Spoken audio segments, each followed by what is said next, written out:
Hello everyone, I think I'm audible, right? Okay, so anyone who can confirm? Fine, yeah, got it. Okay, fine guys, so let's start. So anyone who has done some kind of experiment with VG16 that we have discussed in yesterday's class? Anyone who has done some benchmarking?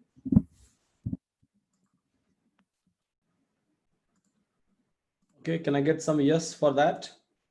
Anyone who has tried like a VG16 that we have discussed? Okay, Sweta has done that, Fareed has done that with 85% accuracy. Okay, that's great. So have you done any kind of a parameter tuning by yourself or something like that?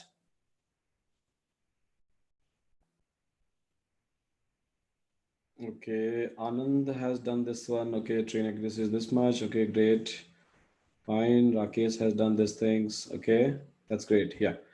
So fine, guys. We'll do a benchmarking for every model from our side as well. Yeah. So once we'll cover this entire classification model, so we'll see like what kind of hypermeter tuning and all those things. Siva has done with 67% accuracy. Your accuracy is very low, Siva. I think you should work on that. Okay. So just try to work on this particular one. I think that will be better. Sweta has got 70% tried 5 classes, multi-class classification. Okay, Sweta, great.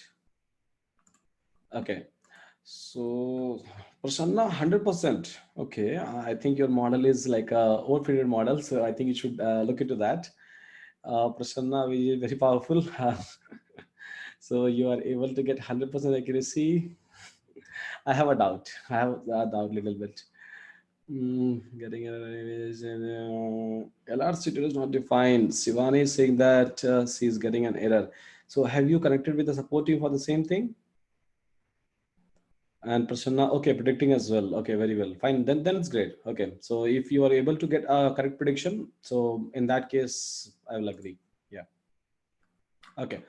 So fine guys, in the same sequence, so two models are left, and it's not only a two models. I would say like many things you will be able to know in this one, and two a very powerful model is left. One is called as a ResNet. Again, a ResNet comes with the many variants, right? ResNet comes with a ResNet 34, ResNet 50, ResNet 101, ResNet 150, and there is another network called as Inception Net and a Google Net. So Google Net is basically a 22-layer network, and it's been built on based on the same concept like a VGG16. So where we were having a blocks inside a block, so we were having like a multiple convolution pooling kind of a thing, right? So let's start our discussion on ResNet and Inception Net. Okay, so first of all, I would like to go for the research paper. So whatever original research paper that people have published, ResNet architecture, or I can say research paper. Okay, this one, same website, right? So you can just go to Google and search for these things and click on PDF version, and you will be able to see this particular paper. So ResNet was a model which was released, or I can say paper was released. So paper was released in 2015, 12 months. So December 2015. So they have released another paper called as ResNet, I would say. And it was a paper which was released from a Microsoft actually. So Microsoft has developed this particular network that is called as a ResNet, or you can say that is called as a residual network. So you will be able to find out residual word. So they have introduced this particular model because the problem that they were facing is, so whenever a depth of the model will increase, right? So why we are increasing, first of all, a depth of the network. So what is the reason behind that?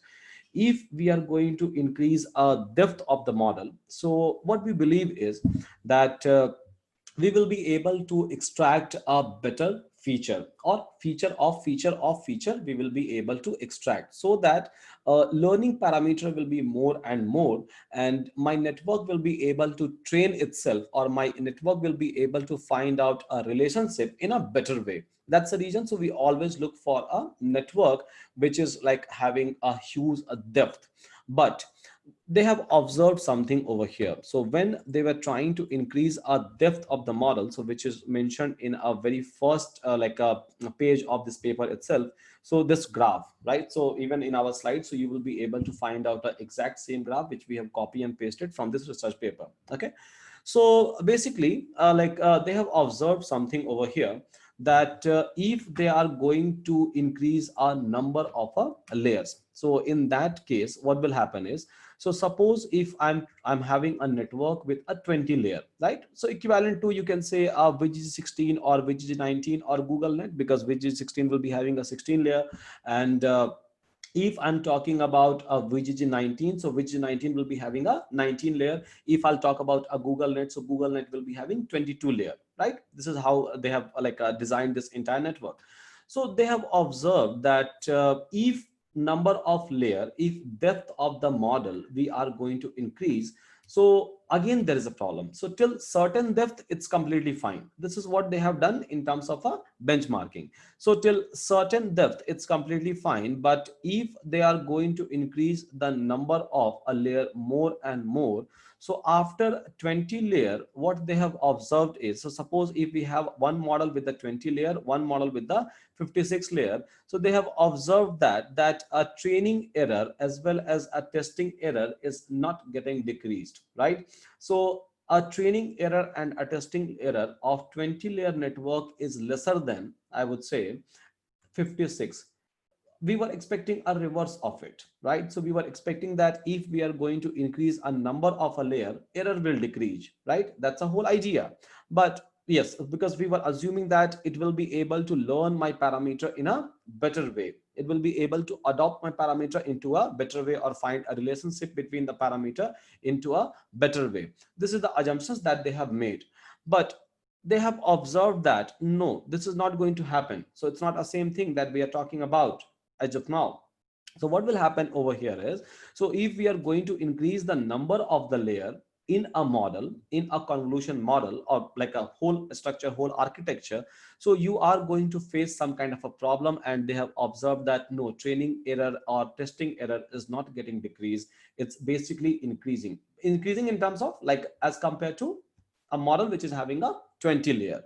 But still the problem is same. So suppose if I have a image which is having a high pixels, or which is having a lots of feature, right? So suppose if I'm talking about a human face, right? So if I'll talk about my face or your face, so for sure some of the property will be very common, right? Like a eye, ear, nose, and all those things. So maybe if I have a smaller network, so in that case I will be able to extract these features, which is a very common one. But let's suppose if you have to distinguish between Sudhanshu and XYZ, right, or ABCD person, so in that case you need a feature of feature, because even Sudhanshu is having eye, ear, and nose and everything, right? And even some other person is having the same thing. So if I have a smaller network, I will not be able to extract a more amount of feature and of feature, and in that way it is going to fail for sure, because it will be able to distinguish, it will be able to identify me as me as a human being, but me as Sudhanshu and you as XYZ and ABCD, it will not be able to recognize, because it is able to just learn what? It is able to learn just a high level of feature, which is very common in between me and you. So if we have to build some kind of a facial recognition system, so or some kind of a system which will be able to distinguish between a same objects, right, which will be able to distinguish between a similar kind of a object, because it's all about, I would say, finding out a features, right? So how in a best possible way I will be able to extract a feature. So more amount of feature, I can say, in terms of machine learning, more amount of columns, so better the relationship that you will be able to build, right? But they figured out that no, it's not going to happen into a same way, the way they were expecting, right? The reason behind this one is, so suppose if we are going to increase our depth of the model, so for sure we all know that we are going to face a vanishing gradient problem, right? So in a back propagation, for sure it will not be able to change my weights in a similar ratio, because we always try to multiply. I think we have discussed these things in our very first like a neural network, a mathematical concept that we were talking about, right? So we have seen that whenever it is going to change a weight, so yes, it is going to like a consider a n-1 n-2 layer as well from the back propagation, from the backward direction, I would say. So backward, in a back propagation, so it will not be able to train a weight, and if it is not able to train a weight, so for sure I will not be able to get a better feature or better kernels, right? So that's the reason. So training error, or I would say a testing error, was high as compared to a model which was having like a 20 layer. So 20 layer model was performing much better as compared to a 56 layer model. That's the reason I told you in some of the classes, CNN classes, that it's not like I will keep on adding the layers. That is not going to give you advantage, basically. So we think that, okay, fine, so let's do one thing, keep on adding a number of layers. But no, this is not a way to this is not a way to train the model, because there is a disadvantages you are going to get. So unnecessarily you can't increase these things, I would say. So unless and until you have experimented these things for the certain layers, I would say. So till 20 layer this was fine, but still they wanted to extract a feature of features so that they will be able to recognize a human being, or maybe in an animal. Suppose if I'm talking about lion, right? So if I have to distinguish between two lions, so all the lines look similar to me, I would say, right? All the lines look similar to me, but there must be some feature, there must be some factor that we will be able to find out, which can distinguish between two lions, or maybe two dogs, two cats, right? Or two human beings, right? So even we as a human, so we are able to recognize each and every one, although we have a very common structure, right? We have a very common feature, eyes, nose, and all those things, but still we all look different, right? Even twins, if you will be able to find out, so even twins will be having almost a similar kind of feature, but still there is a possibility that I will be able to recognize it, right? I have to recognize it. That's a that's a problem statement that they had.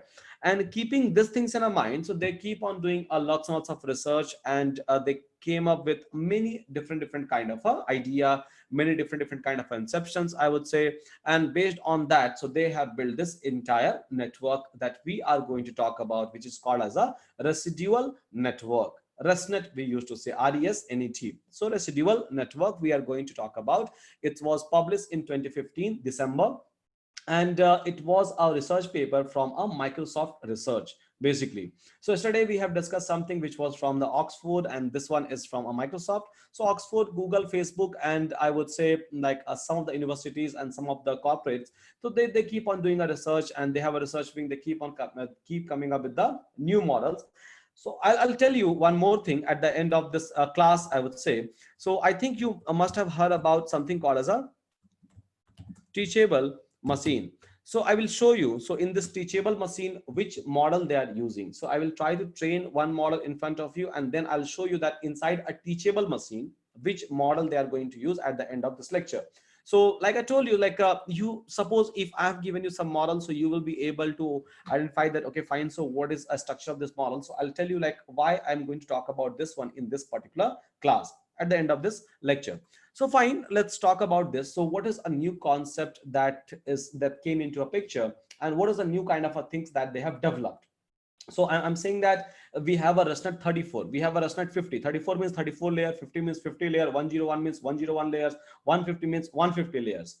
But they were able to do it successfully. But how they were able to do it successfully? When I say they were able to do it successfully, it simply means that so they were able to decrease a training error, they were able to decrease a testing error as compared to a 20 layer model, and they were able to get a more amount of a feature. So that will be an agenda of today's class. So if we'll be able to get some kind of a time, so we can start with the inception net as well, which is having a whole sort of a different idea as compared to this residual network, or whatever we have discussed in terms of a like a convolution neural network. So I'll be talking about that, and then I will be talking about like a benchmarking as well, a benchmarking table I will try to discuss. And then I will talk about this particular table, so what they have done after building this model, so whether they are able to decrease a training error or decrease a testing error or not. And again, so inside this residual network, so what and all models that you will be able to compare, right? What and all models you will be able to compare, which is giving me a lesser number of training and testing error, because I will accept that model, right? And I will tell you, ResNet is one of the powerful model that we have discussed so far, so forth. And you are going to use a ResNet model in many places going forward, in many of the project as well, directly. So that's a huge thing. That's an advantage of using like a this ResNet module. So let's start our discussion. So most of the things that we have mentioned in our slide, so that those things are picked up from research paper itself. So we always try to refer those things. And again, it's not a big deal to like go through a research paper. It's completely fine. So fine, guys, like I told you, this ResNet model was developed in 2015, 12-month December, basically, and it was a research paper from Microsoft, which they have released, and they have done a benchmarking. They have done a benchmarking on a different kind of a data set. So ImageNet data set, or I would say a COCO data set, right? So these are the data set which is available for the benchmarking. So even if you are going to develop some kind of architecture, so for sure, we used to do a benchmarking on a data set. We used to do a benchmarking on a computation power. So we always try to refer a standard data. So although for your use cases, you are going to pick and choose your own data, and with that, you are going to train it. But yeah, for the benchmarking, it's not working the same way. So for benchmarking, you are supposed to take some standard data which other researchers are using. So fine. So in ResNet, there was a problem. There was a problem like when I'm going to increase, or if I'm going to increase a depth of the model. So one thing is, yes, I will be able to find out a better feature. But the other thing is, so we will keep on introducing a high amount of like a vanishing gradient issue. So it will, when it will try to backpropagate, it will not be able to like learn, or it will not be able to change the weights, or it will not be able to change kernels, I would say. So keeping these things in our mind, so they have developed one block called as identity block, or we used to say that as a residual block. So they have introduced a residual block over here, which will be responsible for keeping a number of parameter as low as possible. That's the one thing. And second thing is, which will be responsible for giving you a better training error and testing error, even if a network depth is going to increase. So that's the idea, that's the things that they have introduced. And let's start our discussion, and let's talk about all of those things one by one in this particular context. So okay, fine, guys, I think you all are able to understand the problem statement that we had, right? The problem statement that people was facing before 2015 12-month December. And based on these things, so let's try to talk about this one. So they have developed a multiple version of a residual network with like a number of layer is equal to 34, number of layer is equal to 101, 50, or 152. So there are many more concepts that they have introduced, but the heart of these things was this particular diagram that you are able to see in front of your eyes. So this was a heart of that particular problem that we were that was this is basically a heart of, I would say, or core of the solution that they have introduced.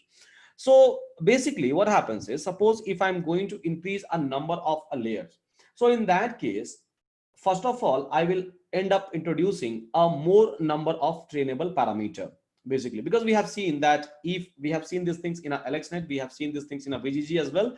So if I'm going to increase a more amount of a layer, so number of learning parameter is going to increase gradually, or I can say exponentially, it is going to increase.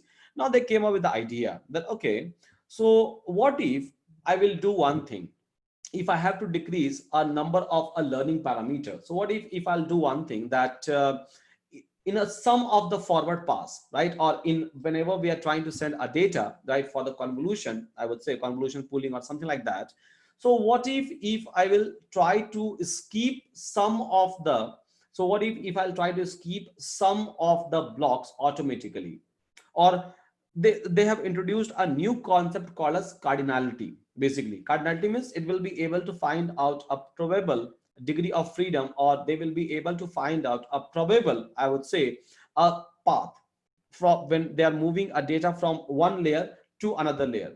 So what if for first few layers I will be able to skip some of the connection? I will be able to skip some of the connection. So in that case, so because in first few layer what happens, so what happens is, or in first few epoch what happens is, so they will start extracting, or they will start learning.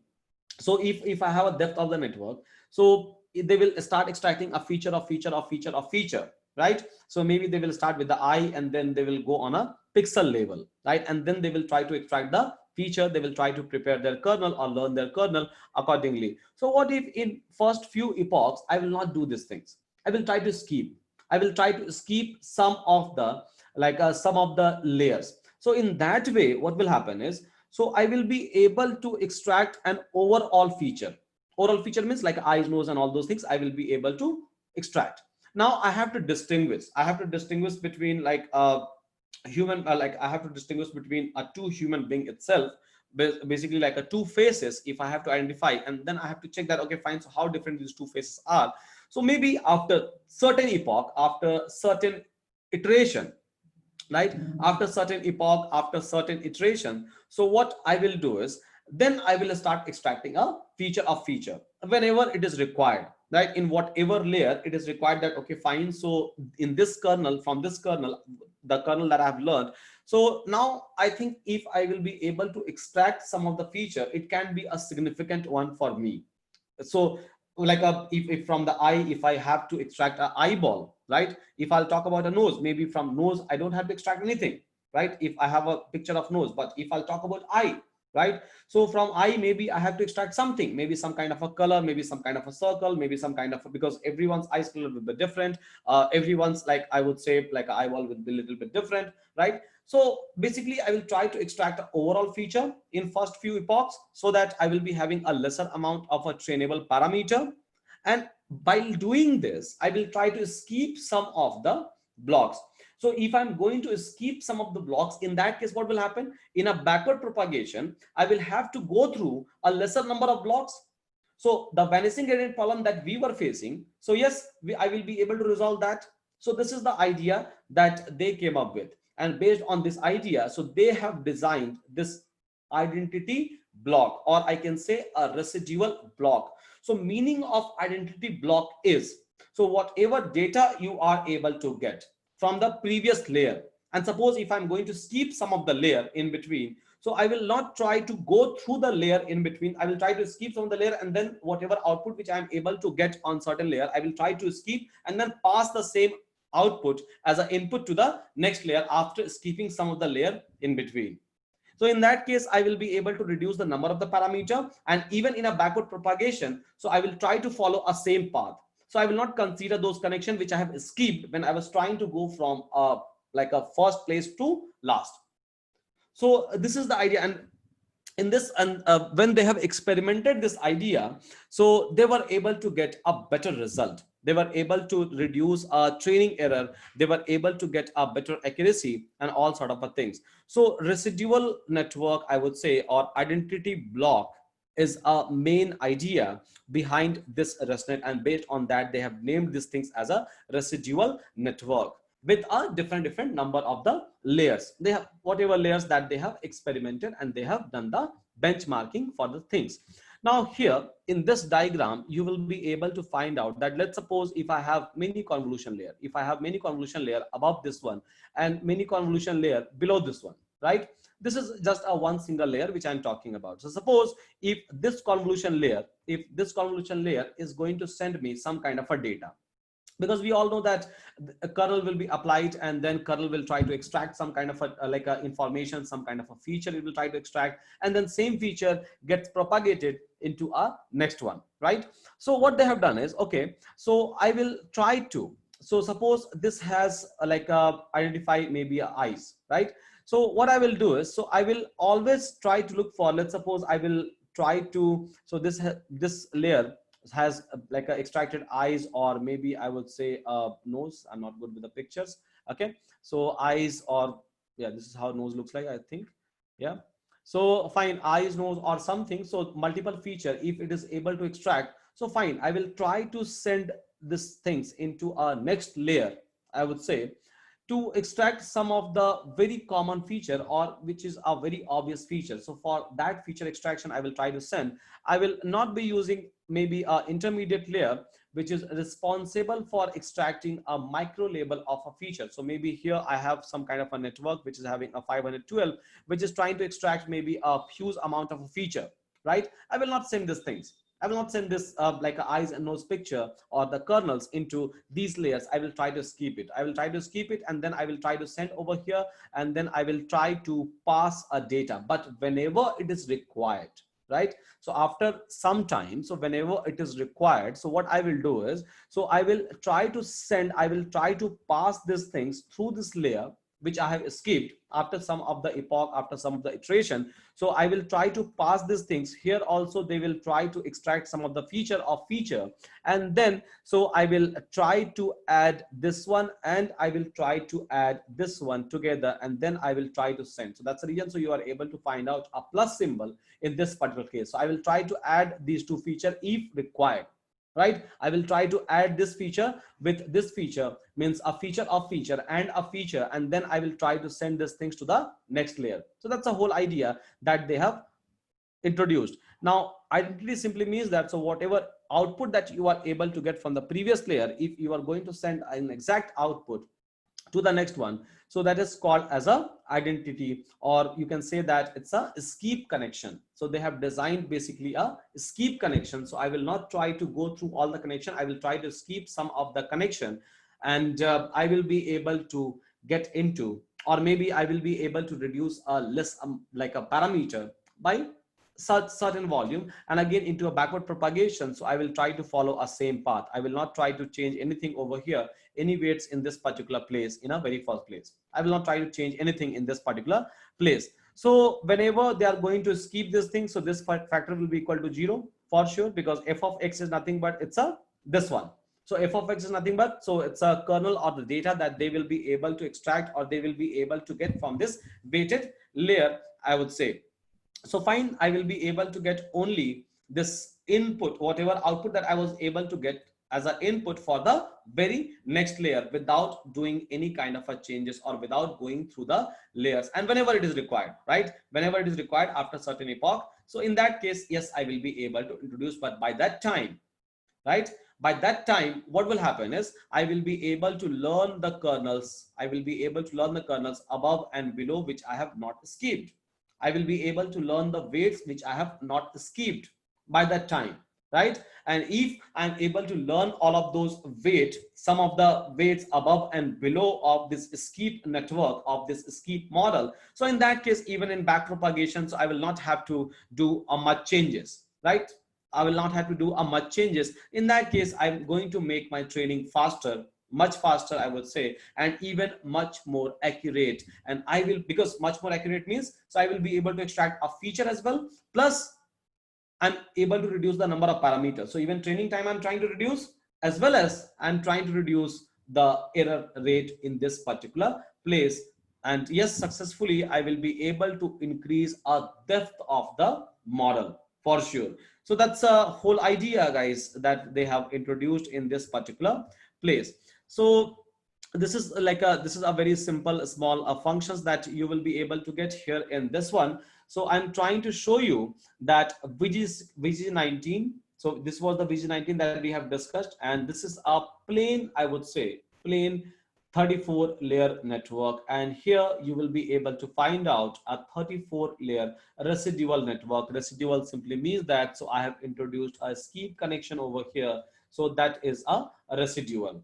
So this is a residual, or I can say identity block, that we are trying to create. And identity block simply means that whatever input that we are able to get from this layer, I will try to, whatever output I will be able to get, same thing will get over here as a input in this particular place, I would say. So that's a idea, and this idea was awesome, and I would say they were able to get a very like good accuracy. And again, so they were able to get they were able to train the network in a lesser amount of time. And again, this picture has been picked up from the paper itself. So here they have written very clearly that VGG19 model will be having a 19.6 billion, I would say, flops, petaflops, I would say, as a reference. And a middle plane network 34 parameter will be having a 3.6 billion flops, and the residual network with a 34 parameter layer will be having a 3.6 billion flops. So yeah,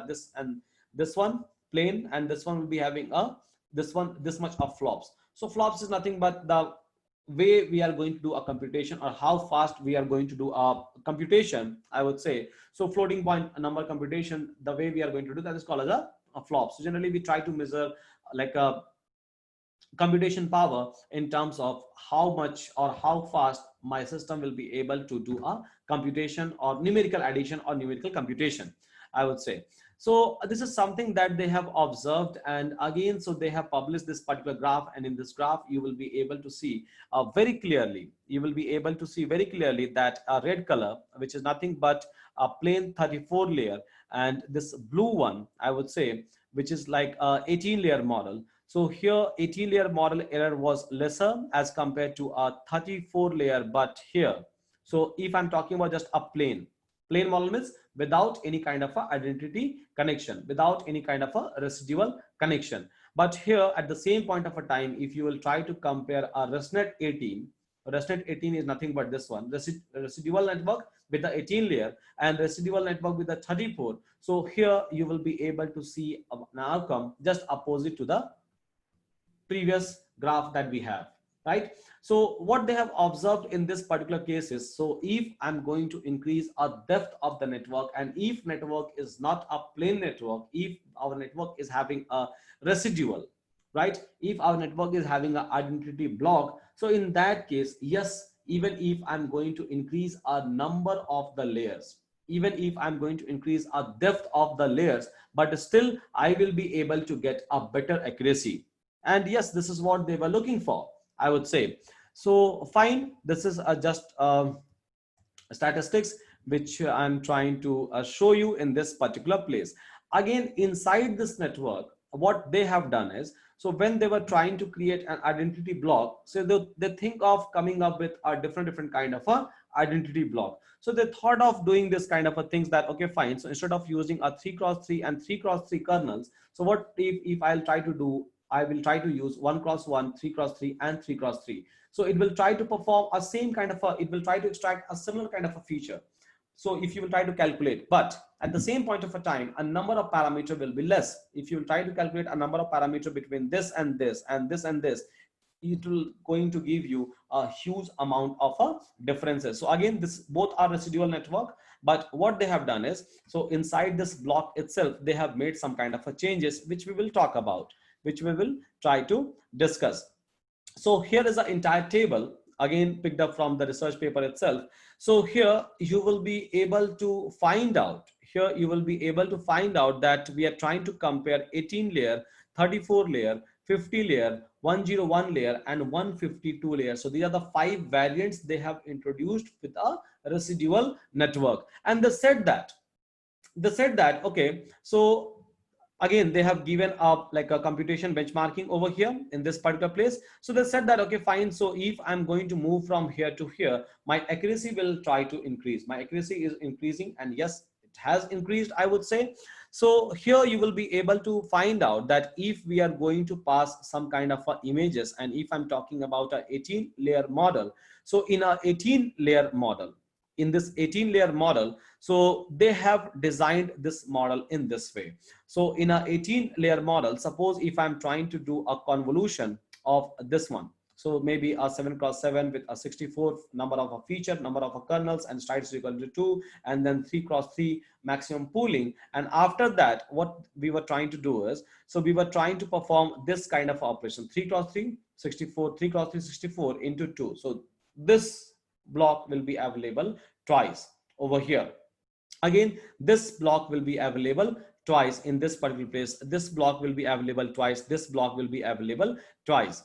So here you will be able to find out the total number of convolution will be 2 into 4. 2 into 2 is equal to 4. So twice these two, right? So 4. Then again 4, 4, 4, 4. So 16. And then above we have a layer 17, 18. So in this way, they have done this calculation, and this is the 18 layer network that they have designed. It's nothing but just a kernel and the number of the kernels that they are trying to put in this particular place, or the number of the feature and the kernel size they have given in this particular place. So here, if you will try to observe this particular chart, so in 34 layer, they were trying to use 3x3, 3x3. But when they came to the 50 layer, so they have observed that, okay, so I have to increase an accuracy of the 50 layer model as well. So this model is having a huge depth as compared to 34. So they figured out that, okay, fine, so let's do one thing. So let's try to like implement 1x1 first of all, and then 3x3, and then 1 cross 1. And we have discussed in yesterday's class that, okay, so if I have some kind of a image, if I have some kind of a images, and on top of that, if we are going to apply 1 cross 1, so 1 cross 1 will be able to extract a more amount of a non-linear feature in this particular case, because 1 cross 1 means so 1 cross 1 into 64. Let's suppose if I'm trying to calculate, so we have 1 cross 1 64 such kernels, I would say, which is carrying a different kind of a feature, means micro level of feature, right? Just with a 1 pixel feature, every network is like every kernel is trying to carry in this particular one. If I'm going to apply 1 cross 1, 1 cross 1, 1 cross 1, 1 cross 1 on each and every one, in this case, what will happen is, so I will not reduce the size of the images. So suppose if I have like a 4 cross 4 size, I will be able to get 4 cross 4 if I'm going to apply 1 cross 1 number of 1 cross 1 kernel on top of that. How? So suppose if the image size is 4 cross 4 and kernel size is 1 cross 1, so 4 minus 1 by 1 plus 1 is equal to 4.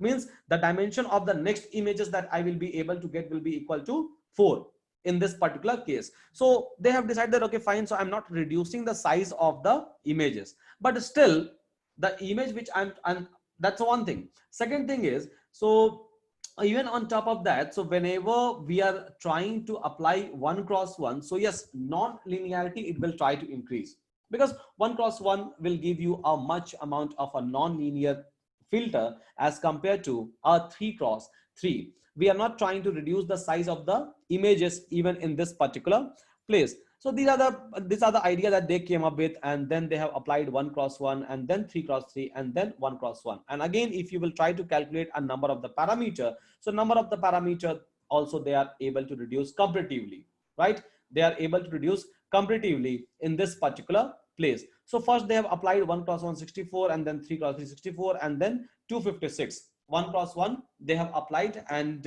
into 3. So such kind of a blocks we were having like a 3 times. Such kind of a block we were having.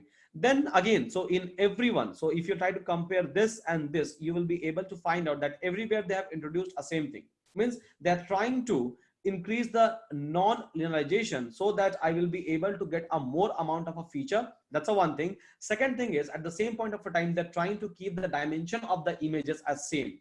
They're not trying to lose some kind of a data in this particular place. Because what happens is, suppose if I have,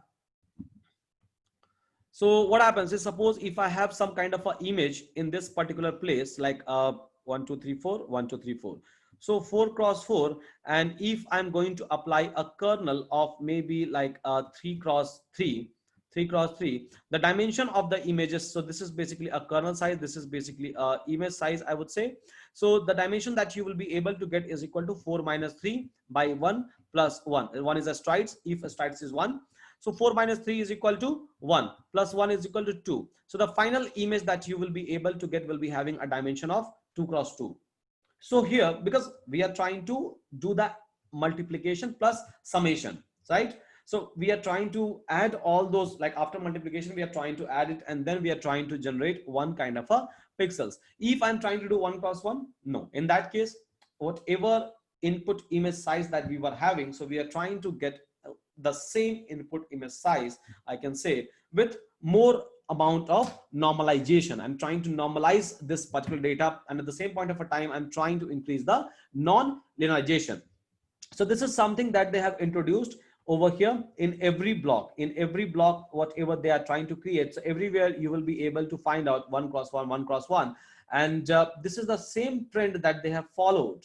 This is the same trend that they have followed in 101 layer and 152 layer. And when they have done the benchmarking, they said that, okay, so 152 layer will be having a lesser amount.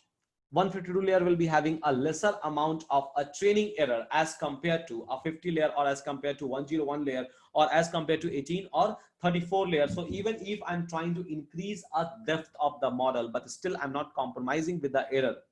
I'm trying to decrease error as well in this particular one. So this is also one of the contributor. So yes, residual network or skip connection was a major idea that they have introduced over here. But even this 1 cross 1 and 1 cross 1 in every block, that they have implemented was having a great breakthrough, and they were able to get a better accuracy, I would say, in this particular case. And this is a very simple table, which has been like a just you can look into this table, and based on that you can try to write the entire Keras code for the convolution pooling, and everything, I would say.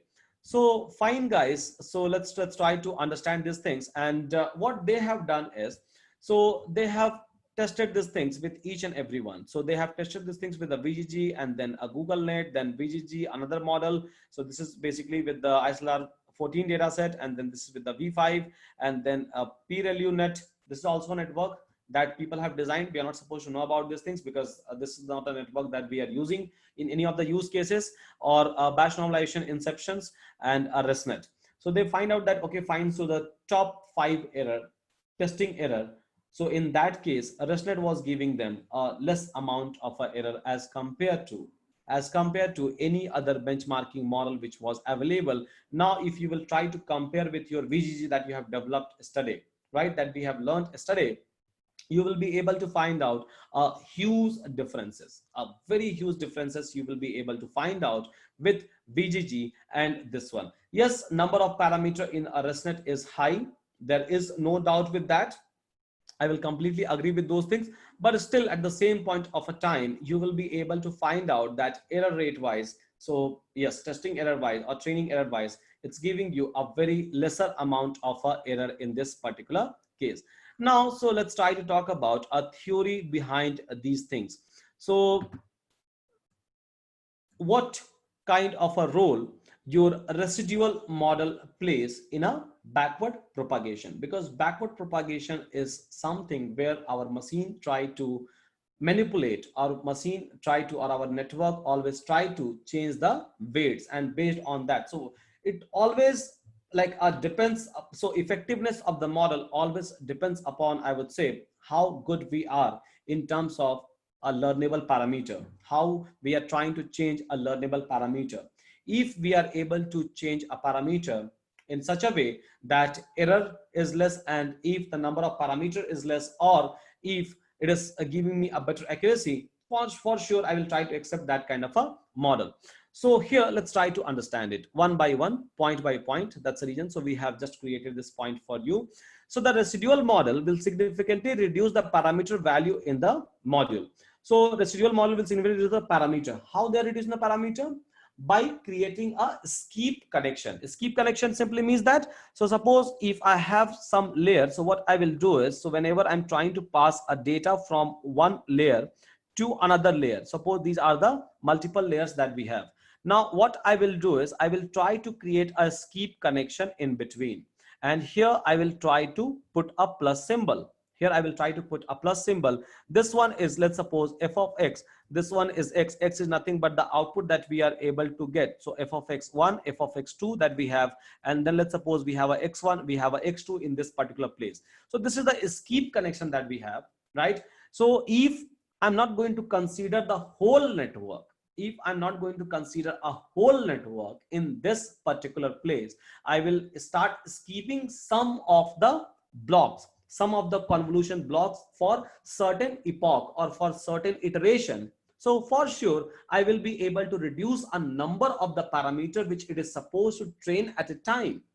And I will keep on skipping on the random basis. I would say I will keep on skipping all those things in a random basis based on the cardinality, I would say. So that the parameter in the network have more sensitive response ability to the, so more sensitive responsibility to the loss of the reverse conduction. So whenever they will try to flow from a reverse, means whenever they will try to back propagate, so they will be having a more sensitivity towards a loss function. Now what is the meaning of that?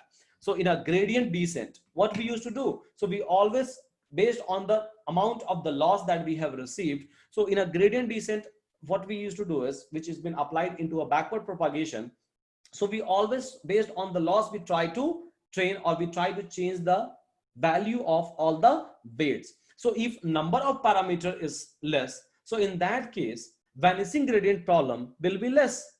So I will have to change a lesser amount of layers in practical. Although the fundamental it doesn't solve the problem that the loss of the backhaul is too small, but still, yeah. So the network size itself is very huge. So even if I'm going to exclude some of the layer, even if I'm going to create some identity connection, or if I'm going to create some kind of a residual or skip connection, but still, so I will be able to get some kind of a significance for sure, because I'm skipping some of the blocks. But it reduces the parameter, relatively speaking, it decreases the effect of backhaul loss, and also generates the certain regularization effect, I would say. So here they said that they have experimented, and they said that, okay, so it will try to increase the effectiveness of the back propagation if some of the network will be like some of the network will be reduced, or some of the network in between will be skipped, I would say. So we talked about a dropout. So dropout is nothing but, so in between certain layer, so in a forward connection layer, I would say. So we have introduced a dropout. I think in a VG16 model itself, we have introduced, and we have seen that 0.5% of the 50% of the dropout. And what is the advantage of using a dropout? To increase a non-linearization on a random basis. I will try to change some of the weights, some of the weights I will not try to change. That was the idea. That was the whole idea. Almost a similar kind of idea they have implemented on a CNN level, basically. So they said that, okay, fine, just to skip something. So in that case, number of parameter will be less. So loss will be propagated effectively. So the changes will be propagated effectively. And on top of that, so they try to generate certain kind of a regularization as well. Secondly, because there are balance of the identity mapping in a forward process, the gradient conduction in the backward process has also more simple path, and the gradient can be transmitted to the previous module only after one ReLU. So here they have observed that, okay, so the number of a connection that we have reduced, or the number of parameter that we have reduced, or we have skipped some of the layer. So in this way, the conduction or propagation of like a losses will be better, and they will not have to pass through a multiple activation functions in that case, because we have seen that even there will be a contribution of activation functions which will come into a picture when we are talking about a backward propagation. Because in a forward propagation, activation functions was someone which was responsible for giving me output for the input of a next layer. So this is what they have observed, and this is like a kind of advantages that they are able to get in this particular place. Okay, now the so-called backpropagation is that the network output a value, then compress it when the real value the error. At the same point in time, the loss is changed to the change parameter. The return loss depends upon the original loss of the gradient. Since the purpose of this network change the parameter, the problem is that intensify the change of the parameter, the value of the parameter can be reduced, so the loss of the intensity of the change in the parameter is relatively greater. So yeah, so in this case, basically what they have found out is, so fine, if we are trying to compress the model, right, the same thing. So suppose if we are trying to compress the model, so even the loss we are trying to calculate, even the loss that is going to calculate will be lesser in that term, I would say. And at the same point of a time, so the loss is changed to the change of the parameter. So if we are going to introduce some of the new layer in a next iteration, means whatever layer that we have skipped, so for sure even loss will also change. So loss is, it's not like every time we are going to calculate a loss based on a similar kind of a output, based on the similar kind of a layer, based on that which we have calculated last time in a last iteration. So every time we are changing it, and in that case, yes, even our loss will keep on changing itself. So the most important role of residual model is to change the way of forward and backward information transform or transmission, I would say. So yes, that is completely fine. We are able to understand, and we are able to see that we are skipping certain part of a layer. So again, in a forward connection, we have changed the entire things that we have discussed in our previous classes. So in our previous classes, we have seen that no, it will go through each and every layer. But now we are saying that no, we can skip some of the layer. So in a forward pass, and again in a backward pass, it will try to follow a same path for the same iteration.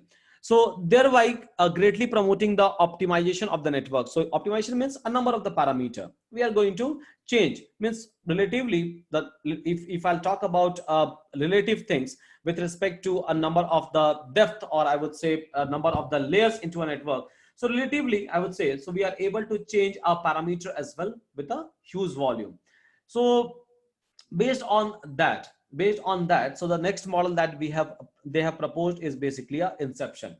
So inception always try to follow a different kind of approach. So till now, so far so forth, we were talking about a model only in depth, but inception was a first concept that people have introduced, where we will not only try to learn all of those things in depth, but we will try to learn something across a width as well. So this model that I will be talking about in a next one. So the next like one is this one. So they have introduced this new concept as well at the same point of a time, that okay fine, so it's enough of doing or enough of changing something into a depth of the network.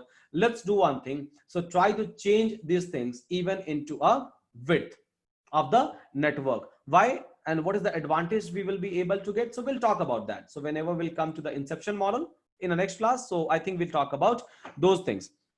So to sum up, the shortcut module will help the feature of the network to perform identity mapping in the forward process. So they said that okay fine, so to sum up, the shortcut module will help. So shortcut model means the model that we are going to skip basically. So some of the shortcut model will help the feature of in a network to perform identity mapping in a forward process. Identity mapping means, so whatever output I'm getting, just try to pass same as a input. That is called as a identity mapping in this particular case, and help conduct a gradient in a reverse process so deeper model can successfully train. So if I'm not trying to consider the entire layer itself, if I'll try to skip some of the layer based on randomly, I would say it will always like reduce a number of the layer. But yeah, so I'm having the layer, I'm having all of those layers, but I'm not using all those layers at a time. I'm trying to skip some of the layers in certain iteration or in a certain epoch. So this is the whole idea that they have developed, and based on that, so they have created this entire residual like a neural network. And this is the advantages that you will be able to get. Now coming back to the paper part. So if I'll come back to the paper part, and if I will try to compare, if I'll try to compare over here in this particular place, so you will be able to find out that if I will try to compare VG16 and ResNet 101, which is having a huge number of layers as compared to VG16, but even on VOC07 dataset, this is the dataset name actually, VOC is a dataset name. So on VOC dataset, so it was giving me a better accuracy. So VOC07 and VOC12, these are the different data sets that we had at that point of a time. So it was giving me a much better accuracy as compared to a VGG16, although I was having like a more number of a layer. This is the, and again, so mean average precision. So basically it's some matrices which has been used to calculate the accuracy of the model. So mean average precision for a ResNet 101 is this much, and mean average precision with respect to a VOC dataset, VOC07 dataset, and mean average precision with a VOC12 dataset was this one, which is high as compared to a VGG16 model that we have developed in a studies class itself. So this is something, this is the kind of advantages that you will be able to receive, and you will be able to get at any point of a time, I would say.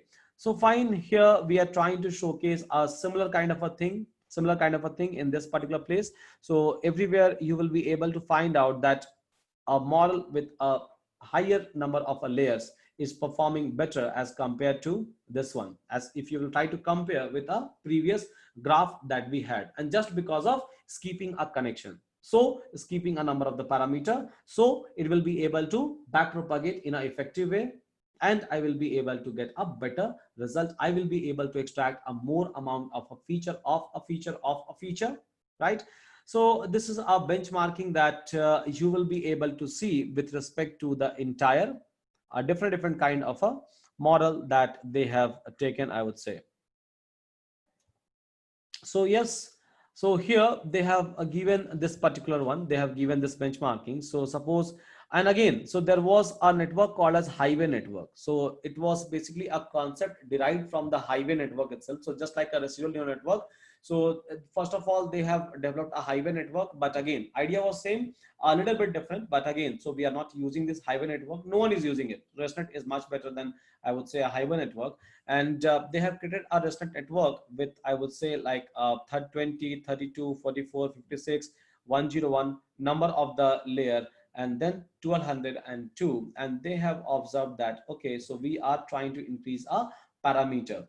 We are trying to increase a parameter in this particular one, but at the same point of a time, so this is just a calculated total number of the parameter. You will be able to see that, yes, we are increasing the parameter. There is no doubt with that.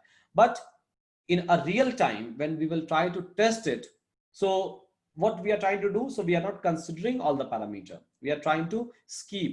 We are trying to skip some of the block itself. So whatever parameter that you are able to see over here, so even if I will be able to skip a 10% or maybe a 20% or maybe a 50% of the entire network, if I'll try to skip, then for sure you can just try to calculate that how many percentage of the parameter that I will be able to reduce.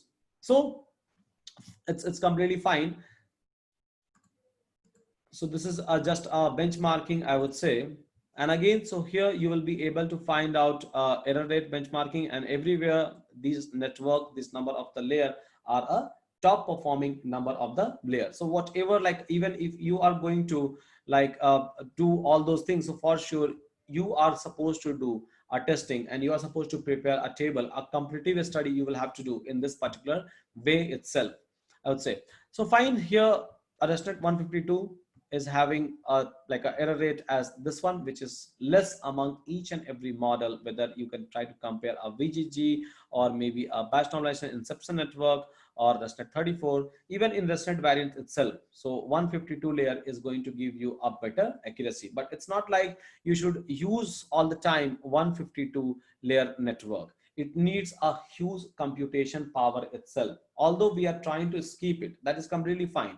But still, even after, it's not like we are skipping 100% of the model, because it will not be able to learn. So yes, we are trying to skip it, but even after skipping, we must be having a huge amount of the parameter, and to perform a training operation, you need that kind of a resources. Without that, you will not be able to do that. So after doing experiment and after working into many projects, so people find out, and even we, so we keep on building a different kind of a model. So we figured out that ResNet 50 is a average module. So ResNet 50 is an average network. So if you will try to compare this with this one, you will not be able to get a much differences. You will not be able to get a much differences in between like 50 and 152 in terms of a error rate. So it's always fine to compromise with accuracy a little bit, I would say. And if I'm able to get a huge advantage in terms of a learnable parameter. So here, if I'm going to use a ResNet 50 and if I'm going to use 152, so parameter wise, I will be able to see a very huge differences. For example, I think I have shown you a table over here with respect to a number of parameters. So in ResNet 5056, you will be able to get 0.8 million parameter. But if I'll talk about like a 100, if I'll talk about 150, right? So as compared to this one, there will be a very high parameter that you will be able to get. So here in a 56 layer, I'm having 0.85 million, right? Not even a single million, but here it's like 10110. So we have like almost a parameter which is double than this one. If we are going to increase, then again it will be almost 4 times to 5 times than a ResNet 50 model. So it's completely fine in this way if we are able to decrease a number of the parameter, and we can try to compromise with the error, because for sure I don't want to do this much of computation. This will be completely fine for me. So this is the average model that we generally use for any kind of a classification purpose. This is the best possible model that you will be able to get for any kind of a classification with the skip connection. So fine, I think I talked about this one. So what they have done is, so in like a till 34, so they were using 3x3, 3x3, but from a 50, 101 and 152, they have said that, okay, fine. So let's not try to take just 3x3, 3x3. let's try to use 1x1 and 1x1 in between, just to use a 3x3, so that I will not be able to reduce a dimension of a model or dimension of the data by a huge volume. I will, and still at the same point of a time, I will be able to increase the like a non-linearization into a data set. So fine guys, this is what I think I have discussed. This is the table which I have discussed, I have mentioned, and this is the skip connection with the blocks. So how you will be able to read out these blocks? It's very simple. So let's suppose I have this table.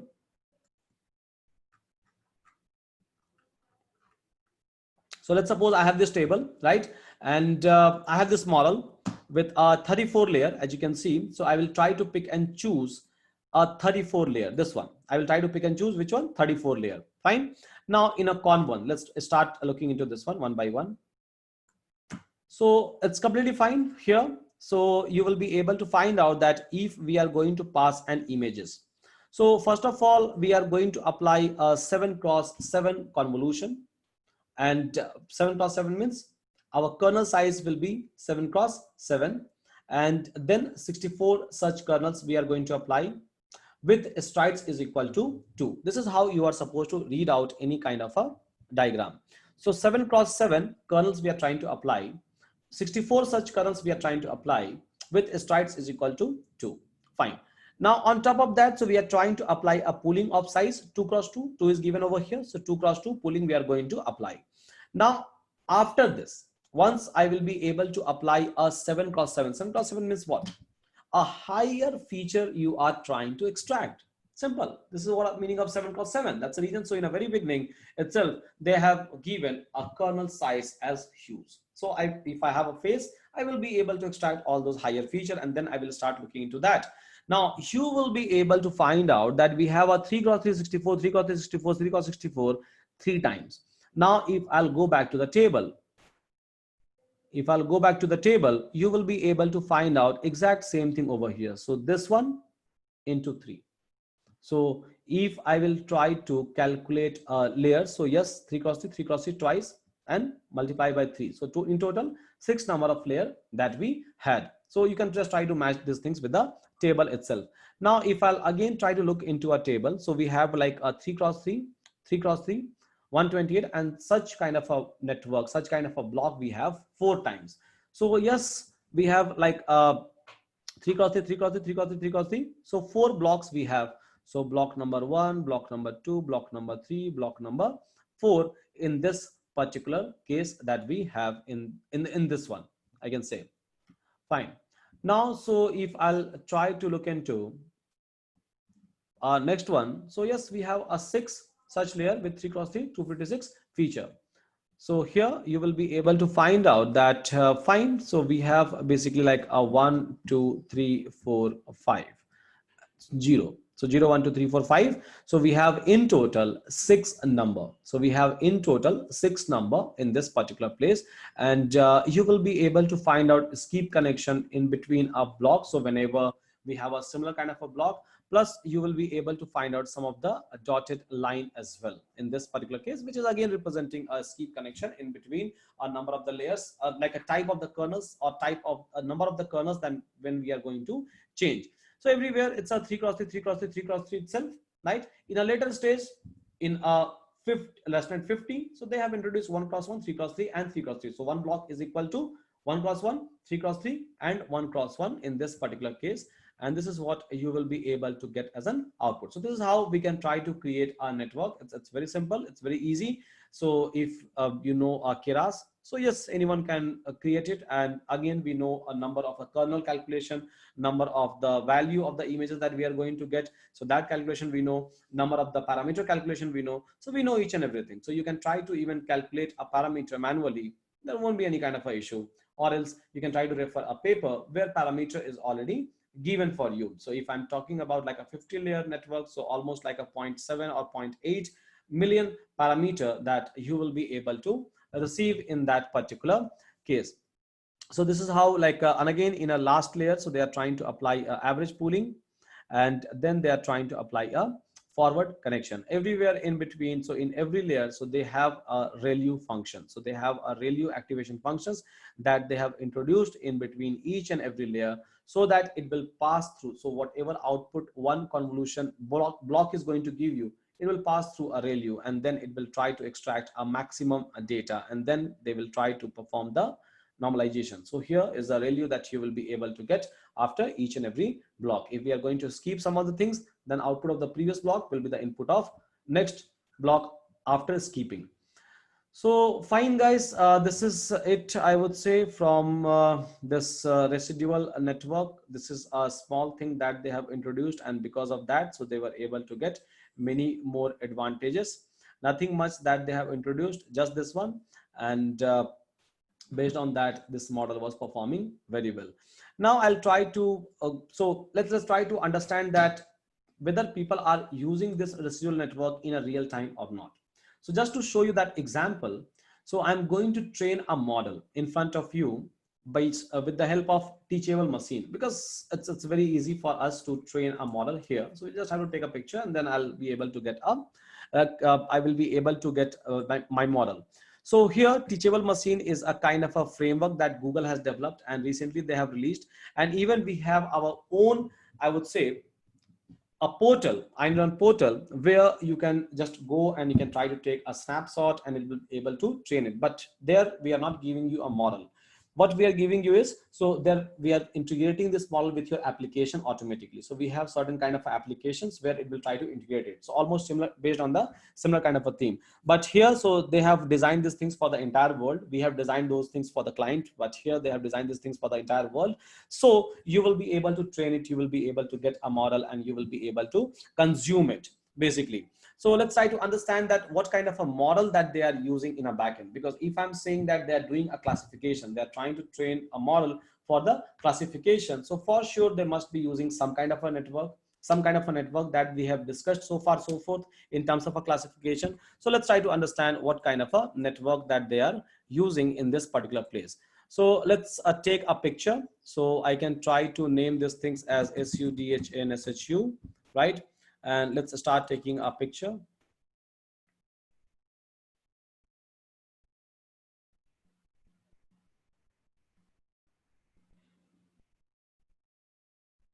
Okay, fine. Now class 2. So maybe I can try to take a picture of bottle, right? And okay, so I'll just try to remove myself, and let's take a picture of this.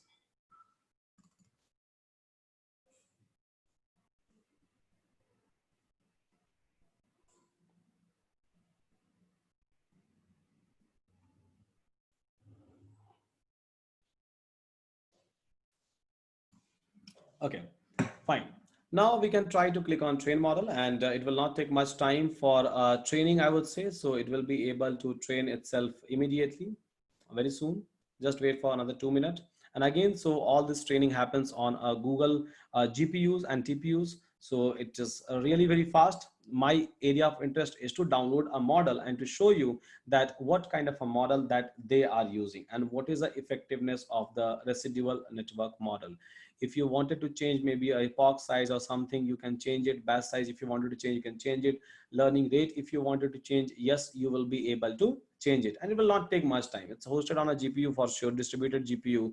And like I told you, restaurant model always try to train itself very quickly. So let's see whether they are using restaurant model or they are not using a restaurant model. If they are using a restaurant model, then which restaurant model they're using, whether it's a 34 or 50 or maybe 101 or 152 that they're using. So as you can see that it is able to predict my classes 100% over here. And then if I'll try to bring a bottle, so if I'll try to bring a bottle, so even they are able to predict a bottle, me, or a bottle, or me, they are able to predict very easily. So fine, testing is done. So prediction is very high. Prediction accuracy is very high in this particular case. You can try to create a 10 classes, 10 model. Now, so I can click on this export model, and here they are giving us a variety of the model. They are giving us a TensorFlow JS based model, and they are giving us, I would say, like a TensorFlow based model, and they are giving us a TensorFlow Lite model as well. So TensorFlow Lite is been used to deploy into Coral devices or Android devices. We'll talk about that. We'll teach you how to deploy your model even into your mobile devices or even into a Google Coral, so that you will be able to build an entire application. That's a theme of like a on training, I would say. We always like try to do in that way. Or I'll talk about this quantization as well. What is the meaning of quantization, or what is the meaning of floating point? So as of now, I would like to show you a simple Keras H5 model. So here I can try to click and I can try to download it. If I have a Keras model, so for sure I will be able to consume it anywhere. I will be able to test it anywhere. So you're not supposed to train these things from the very scratch. So it will take some time to convert your model into a Keras H5 model. If you wanted to save this model in a drive, you can do that as well. And you can try to consume those models from there itself for the prediction, for testing, or any kind of a thing. So let's just wait for this one. Yeah. So it's a converted model that we have, right? So I will try to unzip it and let's try to understand what and all things are available. Okay, so we are able to get a label. So my label was Sudhanshu and bottle. So these are two labels that we had. That's one thing. And if I'll try to show you, so this was my intention of doing this kind of experiments, I would say. Let me keep it in a file mode so that I can switch on my camera. Okay, so here you will be able to find out, that this is the model that they are using. Just wait, my system is giving me some issue.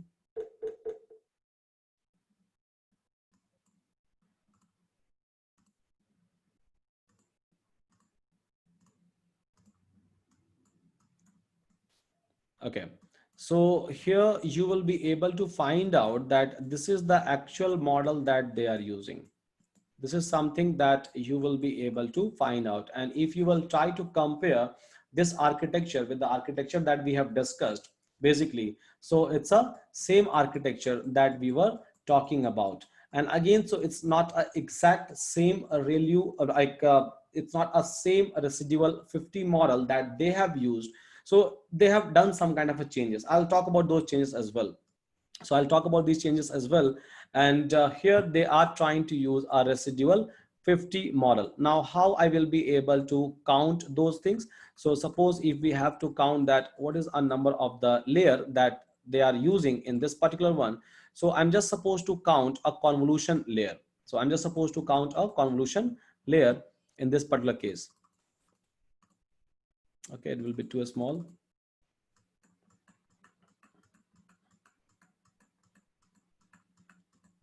Yeah. So here they are trying to take a input size of 224 cross 224 cross 3. So it means that they are trying to take a colorful images. So when I was trying to train my train a model just before like a couple of minutes back, so I was trying to take my colorful image bottle and as well as image from my side. So fine. Now they're trying to do zero padding. They're trying to pad data, and then this is a convolution. So in case of a convolution, so what they have done, so they are trying to apply. So convolution means filter with filter.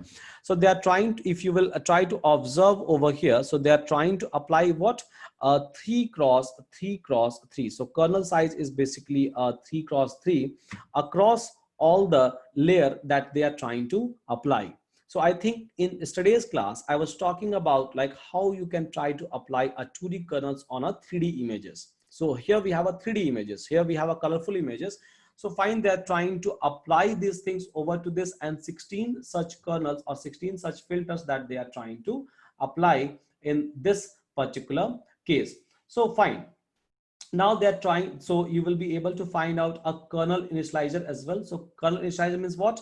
So kernel initializer simply means that, so what will be the kernel value they are going to take for the very first time. And as I told you, in a very first place, we always try to take a kernel value as a random value. Suppose we have a 3 cross 3 matrices, so all those value will be random. We'll try to learn it, I would say.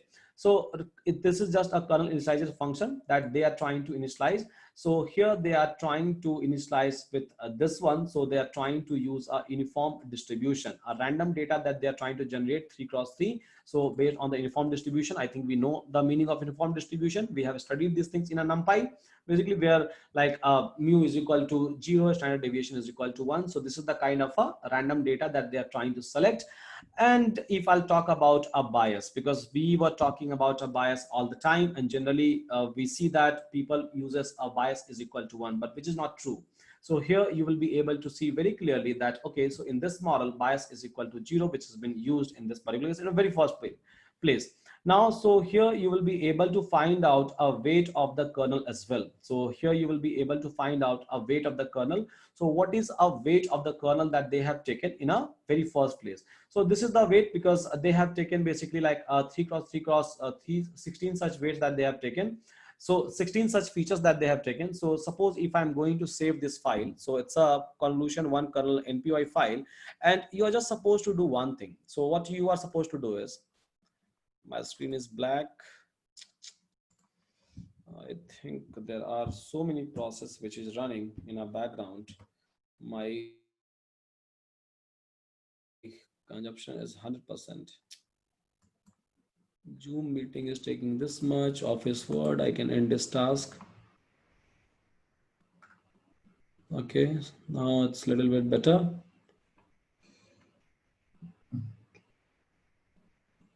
So the highest memory has been taken by Google Chrome itself, which is very high, very use. Okay.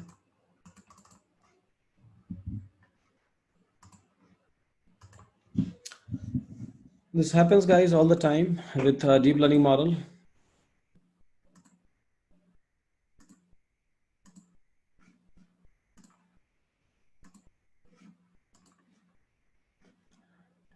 Okay.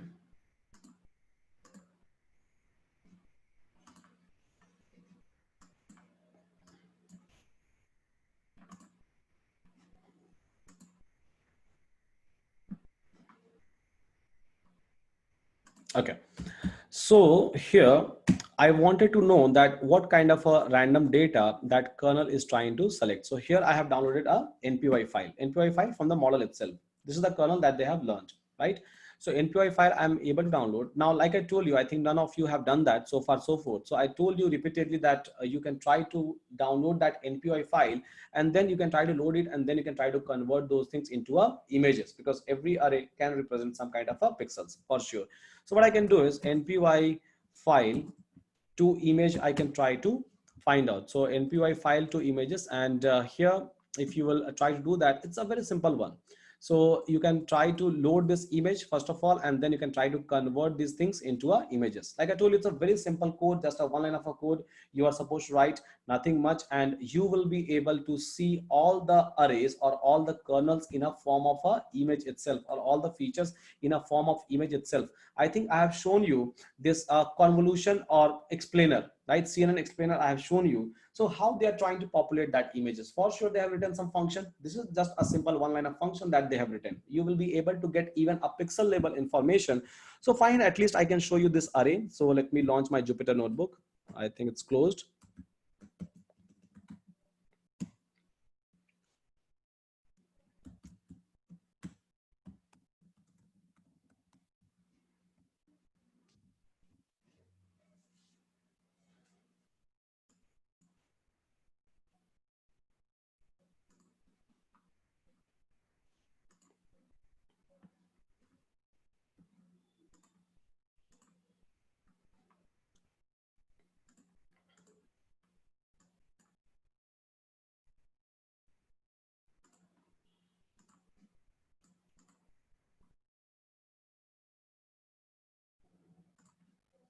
Okay.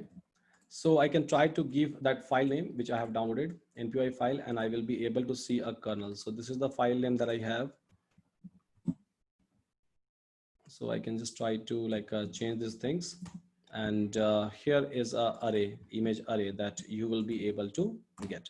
So this is the array. If I'll try to check, sorry, shape of this one. So this is the shape that I'm able to get.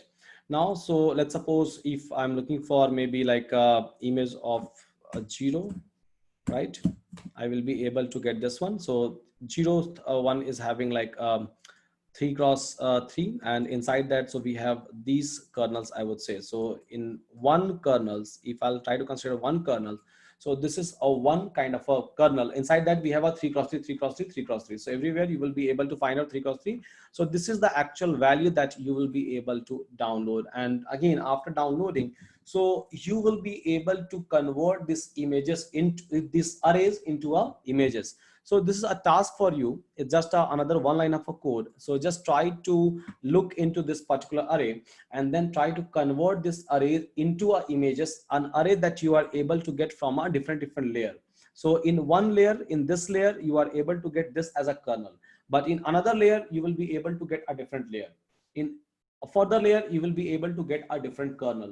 So just try to download it and at least try to experiment these things by yourself. It's just a single line of a code, and you will be able to read out this NPY file, as well as you will be able to convert this array into a images. It's very simple. In the first line of a Google search itself, you will be able to get it. So I'm just leaving these things up to you. Now, whenever you have to count the number of the layers, so we always try to count a convolution network layer all the time. So you are supposed to calculate, or you are supposed to count a convolution or forward connection layer. So these are the two things you are supposed to count. Batch normalization, or maybe if I'll talk about a ReLU, so this is not the layer. This is just a function.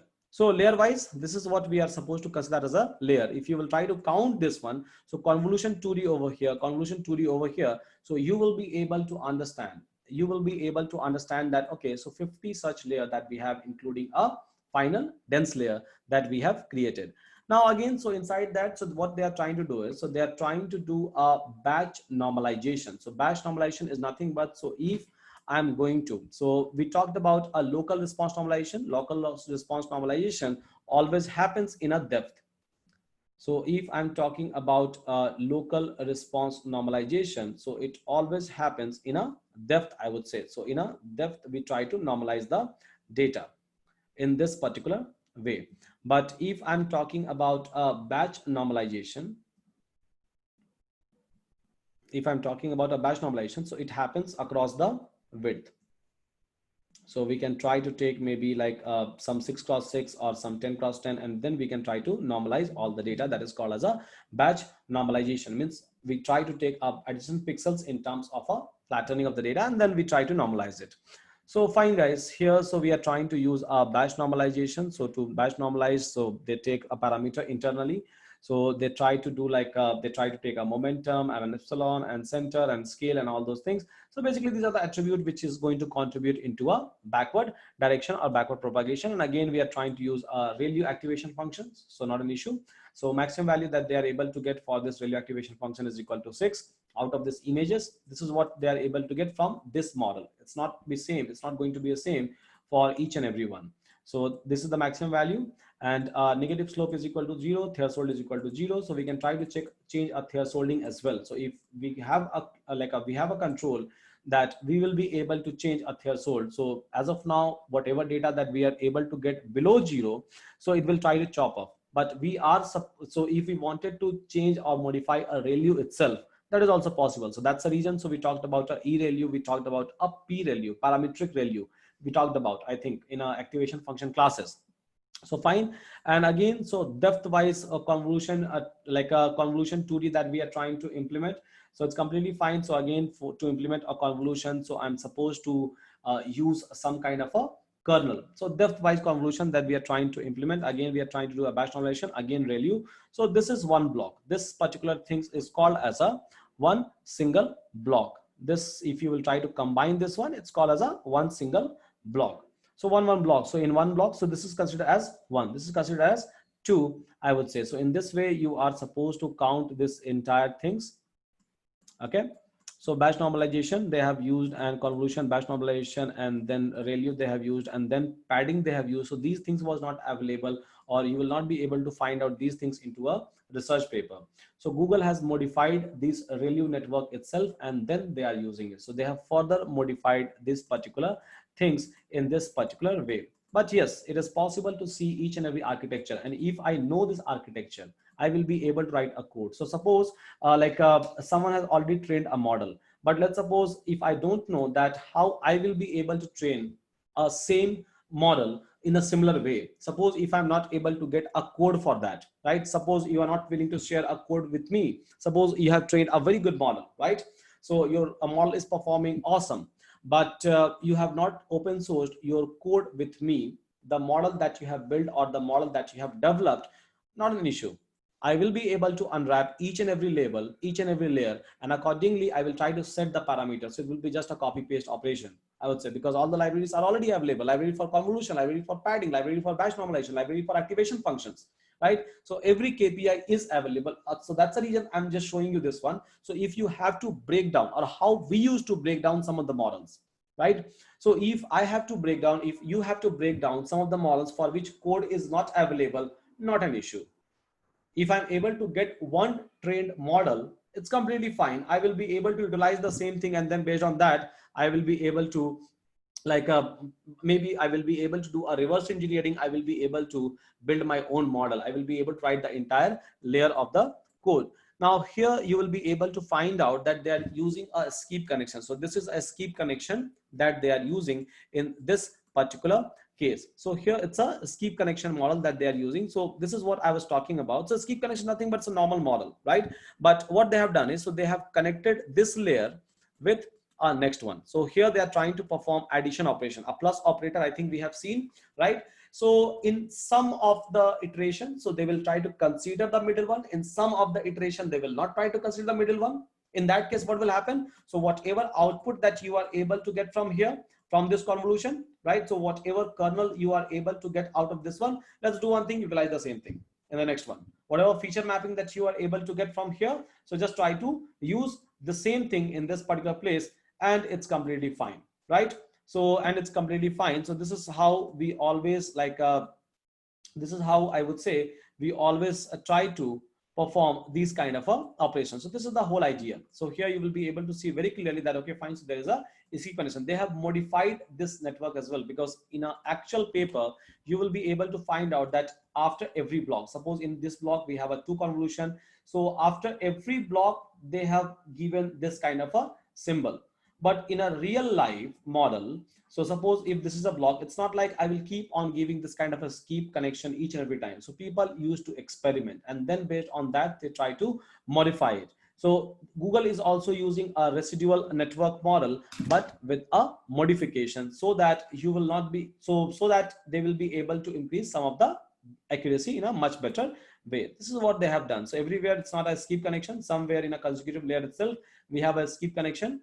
So keeping these things in mind, they have developed and they have designed. So 2 regular skip connection that they have designed, right? Again, 3 regular skip connection that they have designed over here. And you can just try to check the number of the layers. I have already counted it from my side, and it's equal to 50. If I'll try to count just a convolution neural network.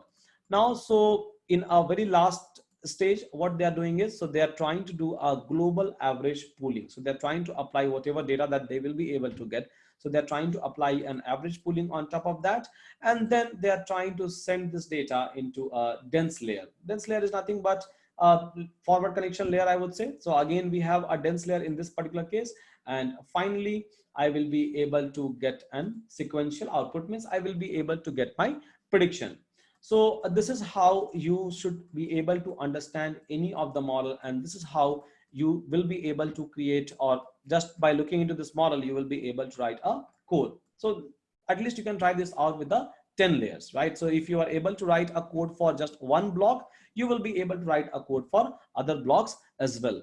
Now, so whatever residual network model that we have developed, if you are looking for a code, so even in our seed, the code is given, implementation is given, and data set is given. Suppose if I'm trying to open up my own residual network slide, which is already shared with you. So here we are trying to show you implementation. Now, when we are trying to show you this kind of a implementation in this particular case, so we are trying to take this ResNet model weight from a Keras itself.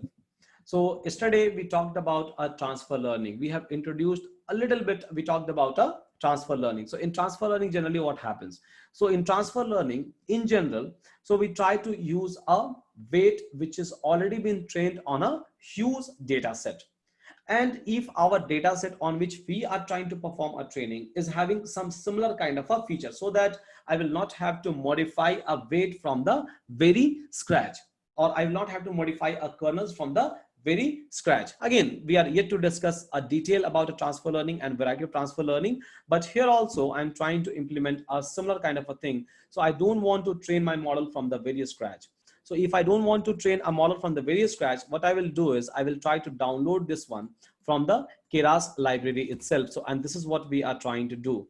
So here we are trying to download a model from this one, and we are trying to use some of the data set. So we have loaded basically a CFAR 100 data set, which is already available. So if I'll talk about a CFAR 100, so this is already available inside the Keras data set, but you are not supposed to worry about that. Okay, this one is not defined. Get random eraser. Okay, I'm not going to use it. Let me.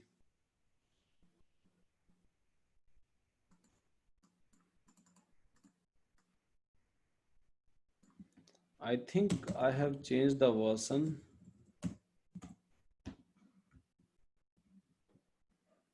Okay, now it's fine. So here what I'm trying to do is, so I'm trying to load a CFAR 100 data set. Now what is available inside a CFAR 100 data set? Let's try to understand it. So in CFAR 100 data set, these are the things which is available. So there are like 100 classes of this is the CFAR 10. If I'll talk about CFAR 100, there are CFAR like 100 classes which is available. So in CFAR 10, so there are 10 classes and with the 6,000 image per class. So in total, there are 60,000 images we have. Let me show you a CFAR 100. Yeah, this is CFAR 100. This is CFAR 100. CFAR 100. Okay. So in CFAR 100, so we have like 100 classes, I would say. So 100 classes contain 600 images each. So again, so we have this many number of the images which is already available, and ResNet model is already been trained on top of that. So we are just trying to like load a CFAR 100, and in CFAR 10, I can try to use CFAR 10 as well. So these are the kind of classes which is already available in this particular place. So maybe I can try to utilize a weight which has already been trained on these kind of a data set, because it's a huge data set, 60,000 data set that they have taken, and 50,000 for the training, 10,000 data they have taken for the testing, right? So again, you can download this data set. These are the data set which people generally use for the benchmarking. So suppose if you are going to create some kind of a model, you should use these CFAR 10, CFAR 100, ImageNet, these kind of, or walk 7, walk 12. So these are the data set, or Pascal. So these are the data set that you are supposed to use at any point of a time. So fine guys, not an issue. So I'm just trying to download this data set, and then I'm trying to prepare these things. Now in your cases, you are trying to take a pictures of your friends and families. So the way you were trying to take a pictures of your friends and family. So in the similar way, just keep on taking these things, and you can try to, and what you can do is, and you can try to train your data set on this one. So in that case, you're not supposed to consider even any of these things. It's completely fine. You are supposed to start working on this from this one. So I'm just the way you have worked on a BGG16. So I think a couple of you have already done that. So here I'm trying to call a ResNet 50, and a default weight I'm trying to take, include top is equal to false. It means that, so if I wanted to utilize a dense network, I can use it. In case of false, I'm not using it. So I will try to write maybe my own dense network. That's completely fine. Now input save wise, so I'm trying to take a colorful images. So whenever you are trying to consider your images similar to BG16, just try to change the shape over here. Now, so here what we are trying to do is, so for layer in ResNet model layer, so is if layer is an instance of a batch normalization, then it should be equal to true. Otherwise, it should be equal to false. So means if somewhere we have a batch normalization, if inside a layer we have a batch normalization, so in that case we are supposed to train it. Otherwise, we aren't supposed to train the parameter. Again, you can try to make like a true in both the places. It's again a part of the hypermeter tuning itself.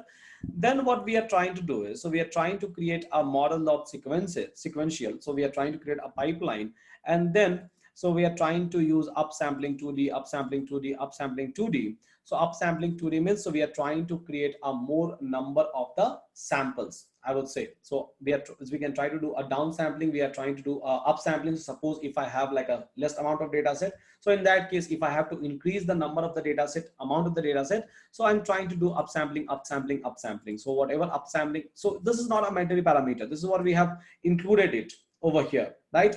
Just for doing a experiment, that what kind of like a accuracy that I will be able to get. So this is just one of the other technique, I would say. So suppose if I have a small data set, not to worry about that, it's completely fine. I will try to do upsampling. So far so forth, many of you have raised a concern that my model performance is not that good, or I have asked you a question that how many data sets you are using. You said that okay fine, I was using just 10-20 kind of pictures. It's completely fine. So far so forth, I was asking you that okay fine, so try to take a image, try to take a more amount of the images. Here you can try to do upsampling and downsampling, which is possible. So it will relatively, it will try to increase or decrease. Then here we are trying to use a ResNet model, means here pre-trained model we are trying to increase. So this is our ResNet model that we are trying to introduce. And then we are trying to do a global average pooling. It's the same thing that we are trying to do, which this in this model they have done.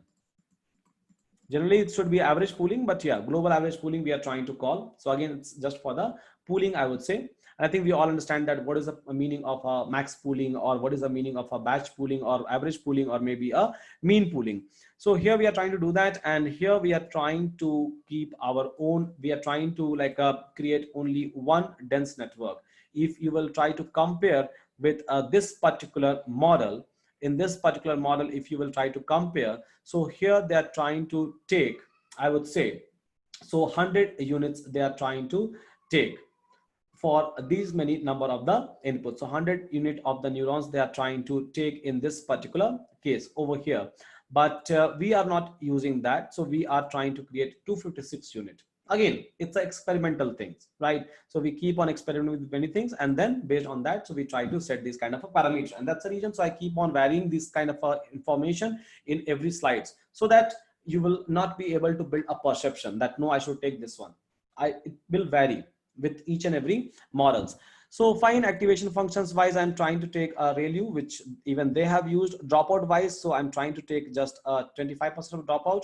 Now, if I'll try to look into this one, so here you will be able to find out that there is no dropout concept that they have involved as of now, but yes, we are using that in a forward connection layer. And again, we are trying to add a batch normalization. Now, if you will try to look into this one, there is no batch normalization which has been used in between, right? But we are using it from our layer. So again, so this is the final layer after doing a batch normalization. Just to increase the accuracy, we have done this. Just to tune the model, so we have done this. So again, it will come with the experience that where we should use what. That's the reason. So I keep on telling you that, okay, fine. So try to do a benchmarking, try to like vary a different thing, try to introduce some new factors. So in a very beginning, you were having just an idea that, okay, fine. So I can use like an activation function. I can use maybe a loss function, or maybe I can use just a optimizer. This is where I will be able to like attune something. But no, even upsampling is a technique. Even batch normalization is a technique. Even local response normalization is a technique. Even dropout is a technique. Even selecting a different kind of activation functions or loss functions, or I would say like different kind of optimizer is also a technique, right? So basically we keep on doing an experiment. Number of classes, so number of classes in our like a data set, CFAR 10 data set that we have taken is CFAR 100, I think. Yeah, so CFAR 100 data set that we have taken is equal to 100. So this is the number of the classes that we have defined, so it's equal to 100. Again, in your case it will change. So in your case, you're just supposed to change the input dimension and final number of classes. Rest things will work fine, as simple as that. So fine, I can try to like execute it. And then after that, so I'm trying to do a model.compile, just a old stuff I'm trying to perform over here. Loss wise, so I'm trying to use a categorical cross entropy. Optimizer wise, I'm trying to use an optimizer, Adam optimizer. In a last case, I was using a SGD, basically a stochastic gradient descent optimizer with a momentum we were trying to use. So fine, not an issue. So I'm trying to use this one. I think these things are not new for you. Now I will try to call like a fit.generator. I'm just trying to capture my start time and end time, so that I will get to know that, okay, fine. So like what is the time that it's trying to take for like training the entire data set for this much. And simple, I'm trying to pass X train, Y train, batch size, steps per epoch, and number of the epoch I'm trying to set over here. And I'm trying to pass a test data set. So some of you have asked me that, okay, so how I can try to create a training or a testing data set. I think we have already done that. In everywhere, every layer, we are trying to perform the same thing, I would say. So just try to create a training and testing data set, or you can try to keep training and testing data set same. And even in that case, you will be able to test it. So step per size per epoch, number of epoch is equal to 1. Let's try to keep as of now, right? So if I will try to perform this kind of operation, so I will be able to get a model. And again, in last class, we have seen that how we can save the model. So just try to create a checkpointing, save the models. And then I think you all are trying to do the prediction. You are trying to test it with the real images. So yes, in the similar way, you are supposed to do it. So this is a residual network. A residual network code we have where we are using a residual network with a weight from the ImageNet data set. We are not creating our residual network from the very scratch, I would say, in this particular case, but it doesn't mean that you can't create it. You can create it. You can create your own residual network. You can try to train, or you're not supposed to create in general. I'll tell you why. So let me terminate this one because, yeah, so let me interrupt. So you will be able to create your own network. So by default, you will be able to find out that a weight should be equal to none or ImageNet, right? Or let me tell you, let me show you this API itself so that you will be able to get the parameter. And you're not supposed to write the entire code for the entire residual network. If you want, yes, you can do that. But yeah, in general, you should not. So let me show you this parameter for this one. So on an official page itself.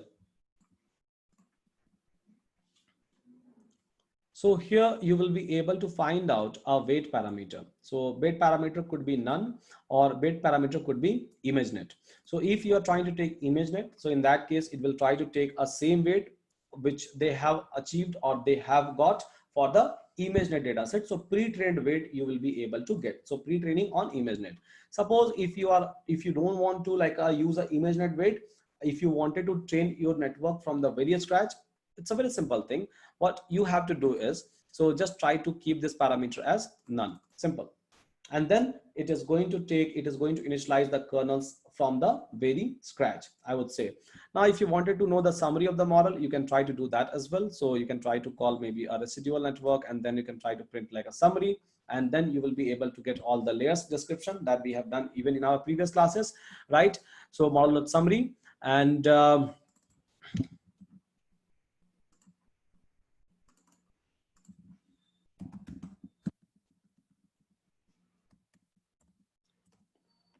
yeah.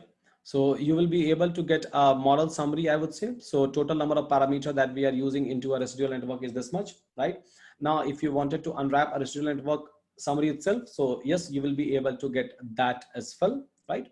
So you will be able to get all the summary. What is the total number of parameter that you are trying to train? What is the total number of a trainable parameter that you are using? So almost like a 0.5 million total number of the parameter that we are using. 0.5 million, not a 5 million, 0.5 million parameter that we are using as of now in a ResNet, including all the parameters. So all the parameter will come into picture over here itself. So 0.5 million parameter that we have to train in this particular case, because here this parameter is already a trained parameter. So this is the default weight that you are trying to consider.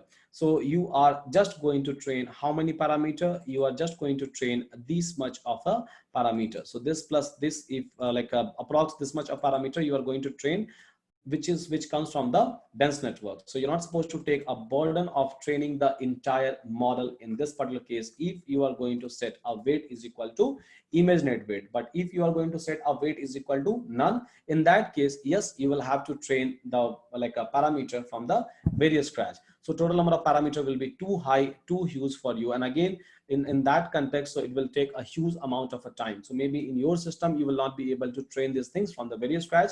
You need a GPU for a similar kind of a operation. So fine, it's always better to take some of the pre-trained weight if your data set is matching with a classes which is available inside that one. So ImageNet itself is a huge, I would say, ImageNet itself is a huge It's a huge database where we have 1,000 classes. In CFAR 100 there is 100 classes, CFAR 10 there is 10 classes, but in ImageNet there are 1,000 classes. So 1,000 classes means it's too huge, right? And again, number of data set is available in a millions, I would say 10 millions, 8 millions data set that they have used. So it's always better, so you can rely on this. But still, if you feel that no, so I have entirely different use cases, in that case keep this weight is equal to none. It will just load the network, assign it, and then it will try to do it. Now, so if some of you are interested in building or looking into a code, actual code of this ResNet 50, right? So how they have created the escape connection, what kind of a blocks they have created, that is also available. So you're not supposed to worry about that. Even you can copy and paste that code and then paste it in between wherever we are creating a ResNet 50 object.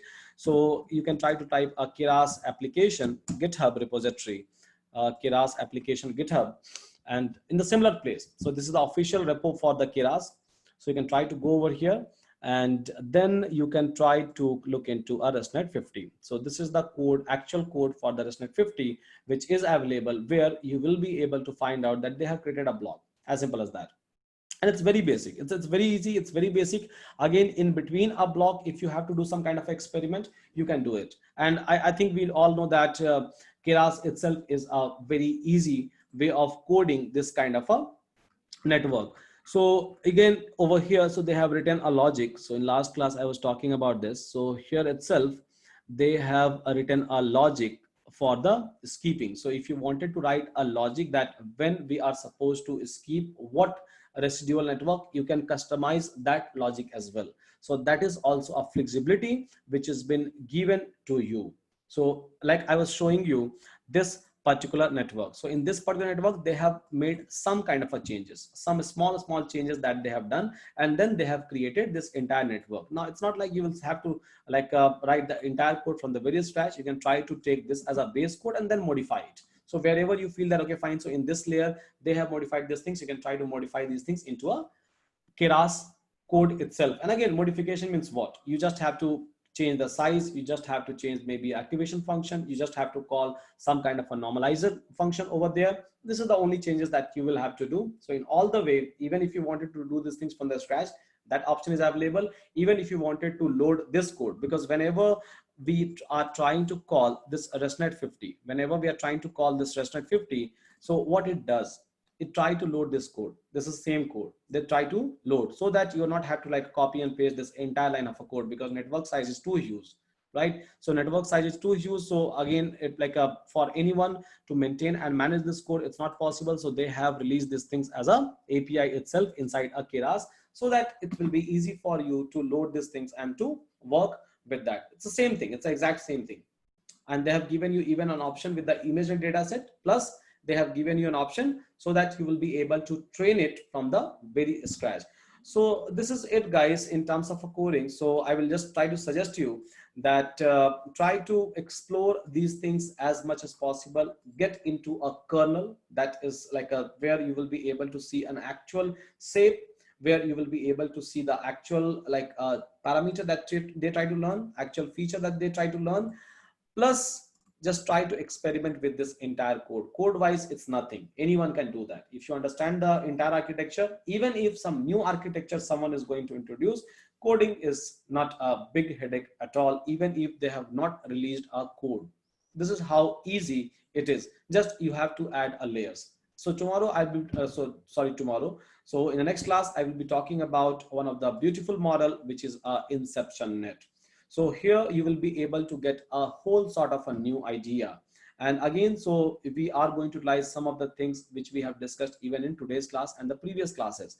So here they were not trying to expand a network only into a depth, across a width as well. They were trying to expand a network. Now, what is the advantage? What is a disadvantages that you will be able to get? We'll try to discuss, as well as here you will be able to find out few new things. So here they have given you a flexibility to get a multiple output. So even intermediate output you will be able to get. So I will talk about what is a meaning of intermediate output. So here you will be able to find out this white boxes. So this is nothing but it's an intermediate output. These two is nothing but intermediate output, and this is the final output. So again, this kind of a network you can create it easily once you understand the architecture. So fine, guys, we'll try to discuss, we'll try to talk about these kind of things in our upcoming session. So now let's try to take some kind of a question so that we can try to resolve it.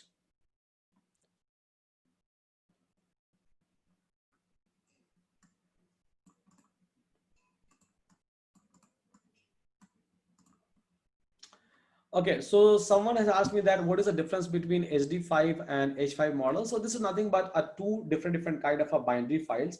So some of the libraries supports H5. Keras majorly supports like a H5. If I'll talk about a TFOD framework, they supports .pv file. Some of the framework supports like a SD5 file. So it depends upon the framework that you are going to use, and based on that, this file system is been named. Okay.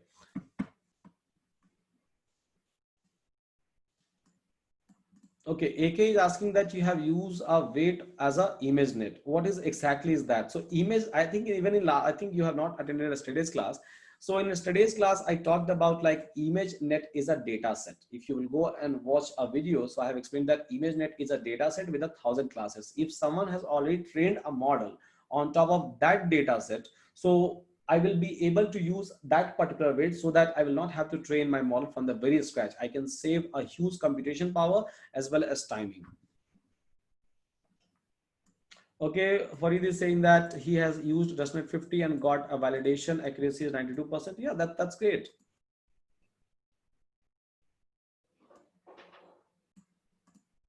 Can you please show me some light how we're calculating the parameters? So you can just try to watch my like a previous video. In that, I have already explained you that how we are calculating a parameter, a training parameter.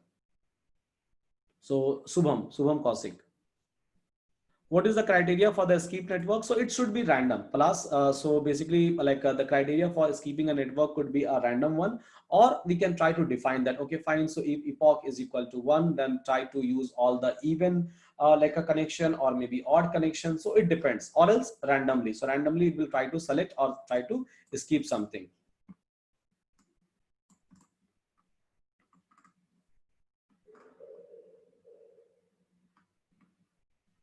So Seshu is asking question when it will escape. It escaped is a kind of a dropout. So basically dropout happens in between a dense net layer.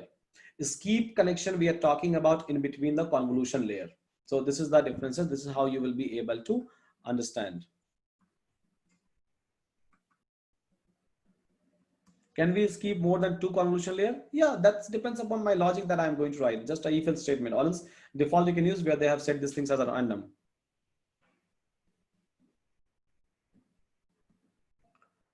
Siddharth is asking that what once models start training, how they will be able to access those skip block again. It's not like they will be able to access. We are trying to train the model for the multiple epoch.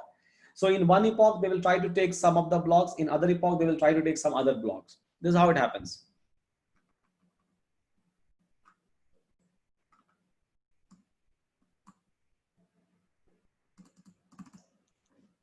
Okay.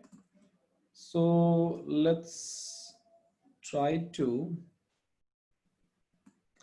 So Subhash is asking, sir, Google provide object detection also? No. So there is a TFOD framework which is available by which you will be able to train your own object detection model.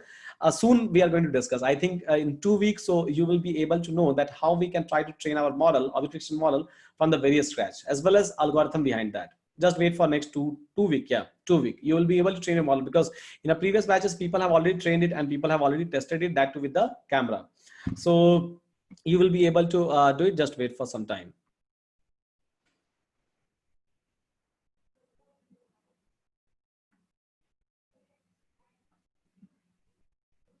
So which version of TensorFlow and Keras we need? So I think 1.14 you can use, or if you wanted to use like a 2.x, you can use that as well. You just have to change like a small changes you have to do in our import. That's it. Nothing much differences. You will be able to find out in between 1.14 and 2.x. It's almost same. Just like the way you are trying to import it, that will change.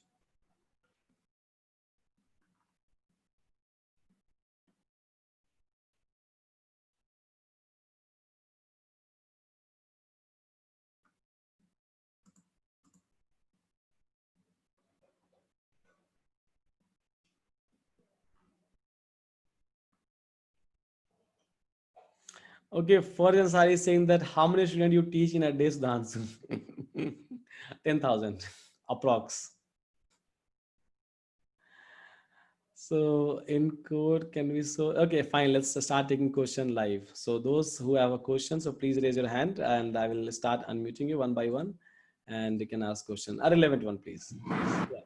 Hi, Sudhanshu. The question that I have is regarding the data set, right? So you talked about CIFAR 100 and CIFAR 10, right? And then in the CIFAR, code, yeah. yeah, CIFAR 100 is what you're loading, right? So it is supposed to have CIFAR 100, yes. CIFAR 100, yeah. So CIFAR 100, you're loading and it has 100 classes, right? So my model will get trained on this data set, which is CIFAR 100, but Yes. the weights that you're initializing in ResNet 50 is from ImageNet. So I'm Okay. just not able to relate between these Okay. two So because what ImageNet is is a different okay? data Yes. set Yeah. model. So what is the meaning of weight? What is the meaning of weight according to you? So weights are what we assign. Sorry, yeah, what is the meaning? Because we are talking about weight from the very beginning, right? From the very first class of neural network, we keep on talking about weight, right? What is the meaning of weight according to you? So if you are able to answer, then I think it will be easier for me to explain you this particular concept and you will be able to understand in a better way. Yeah. So the value that we assign to each of the parameters at each No, layer. no, not at all. So meaning of weight is what? Suppose I have created a kernel of 3 cross 3, right? So generally what happens is, so whenever we are trying to create a kernel of 3 cross 3, so can I say that we try to give a random values? Yes. Yes. So can I say that in a backward propagation, they try to learn those things, I mean, they try to change those kernel values according to the image, agree? Yes. And that we used to call as a weight in a convolution layer, right? Yes. In a forward connection layer. So weight is nothing but which try to correlate the pixels. That is called as a weight, means which is responsible for finding a relevant information or relevant relations. Can I say that that is called as a weight, right? This is Yeah. the meaning of weight, right? In general, right? So suppose in ImageNet data set, I have 1,000 classes. So my model has, so suppose if I have used some model, right? Suppose if I have used a ResNet 50 model and I have used for the very first time, right? For the very first time, I have used ResNet model where I have used a ImageNet dataset, right? In image dataset, we have 1,000 classes. So can I say that number of classes, number of variations into a dataset is huge, Yes. right? So I have trained it for maybe a 5 days, for 6 days, right? And training means what? So it will try to adopt a weight according to the data set. It will try to learn the relationship according to the data set. Agree? Yes. Yes. So if we have a huge variation, so can I say that now my model is able to understand, now my model is able to understand all those variations? Agree? Yes. If I have trained on an image data set, right? So can I say that now the kernel that we have inside a ResNet, right? On, so which I have trained on 1,000 classes, basically, which is a image data set, is having a relevant kernels. It's not a random kernels, right? Yes. After the training. So suppose so people are saying that some of them are able to get 92%, 95%, right? So can I say that now they are able to understand, like a kernels, they are able to understand the images by 92%? This is the meaning, right? Yeah. Now, how they are able to understand? Because they are able to find out the relevant filters or relevant kernels or relevant relations. They are able to find out, right? And how they are able to find out? So weight is nothing but a mathematical number, right? It's a numerical value. Can I say Yes. that? Yeah. Yeah. So if someone is already, if you have already understood something, some relationships, right? So what if I can do, if I can utilize that particular weight? If you understand an image of bus, if you understand an image of human being, if you understand an image of a mobile phone, right? So, and again, if I have to maybe train my model for a box, right? Maybe for certain boxes, if I have to you train my model. So instead of using a kernel from the very scratch, because whenever you try to use a kernel from the very scratch, so they try to initialize these things from the random number. They try to initialize all those things from the random number. So this is the initialization that they used to do. And they used to take a random uniform distribution, right? If you look into any of the models. So they will not try to utilize, or they will not try to use a weight from a random one. They will try to use a same kernel. So kernel, same kernel means now my kernel understands the relation between those 1,000 classes, those 1,000 variations. it's completely fine that if I will be able to use it with the 2 classes, with 3 classes, with 5 classes. So in that case, what will happen is, so suppose my model already understands all those 1,000 classes, right? They're not supposed to train the weight in a back propagation. So they're not supposed to like adjust much. They will adjust, but they're not supposed to adjust much in that So particular way. yeah, So so what in case my classes that I'm actually trying to work on is not included in ImageNet? That can happen, right? When I'm yeah, so taking. that's the reason. So I told you that, okay, so I have just given you a brief idea about a transfer learning, right? There are 4 to 5 kind of a transfer learning, which I will be talking about. So there are scenarios which will come into picture. So the scenario that you are trying to put in, that what if my classes is not available, means what if the weight which I'm trying to take is not understand the relationship between the new classes that I'm going to give, right? So in that case, what we should do, whether we should try to train it from the very scratch, whether we should try to take maybe just a pre-trained weight for the few layers, and then rest of the layers I will try to train, right? So what is the optimized way? So I will talk about this 3 or 4 kind of a variations of a transfer learning going forward. But just to give your answer as of now in today's class, right? So basically what happens is, so suppose if you are, okay, so just tell me what kind of a classes you can imagine, what kind of a classes that you have to train. It could be any object like a table lamp, keyboard, mouse. Okay, let's Yeah. suppose I'm talking about table lamp, right? So can I say that in table lamp, right? So whatever table lamp you will try to pick and choose. So in every table lamp, you will be able to find some kind of a color, some kind of a circular shape, or maybe a like a linear shape, right? Some Yeah. kind of a zigzag shape you will be able to find out. Agree? Yes. And can I say that even in imagery data set, there must be some object which must be, there must like a, if I'll try to take a multiple object, so even over there, even in that particular place, we must be having some kind of object where we must be having a lines, we Yes. must be having some circular shape, right? We must be having similar kind of a color in some of the object, right? Hmm. All those properties should not be available only in the same classes, but yeah, it could possible. We have 1,000 class, right? Possible. So can Yes. I say that at least it will be able to, so at least it will be able to extract those feature, because what we are trying to do, we are trying to extract the feature. This is where the power of model will, so this is where you will be able to get a power of the model, because you must have seen that in dense layer, we are just using 1 or 2, right? Yes. Yes. Majorly, we are trying to focus where on a convolution part, right?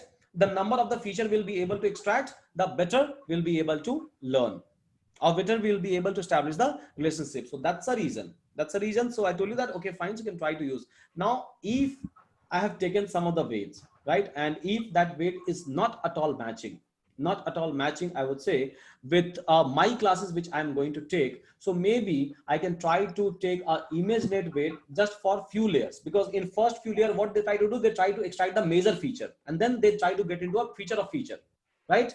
Yes. This is one thing which I can do. Or else, if I'm trying to build a completely new network or completely new data set, which is not at all available, the pattern of that data set is not at all available, in that case, I've shown you this one, right? Or else what you can do, simple, just try to keep weight is equal to none, right? And Yeah. then train it from the scratch.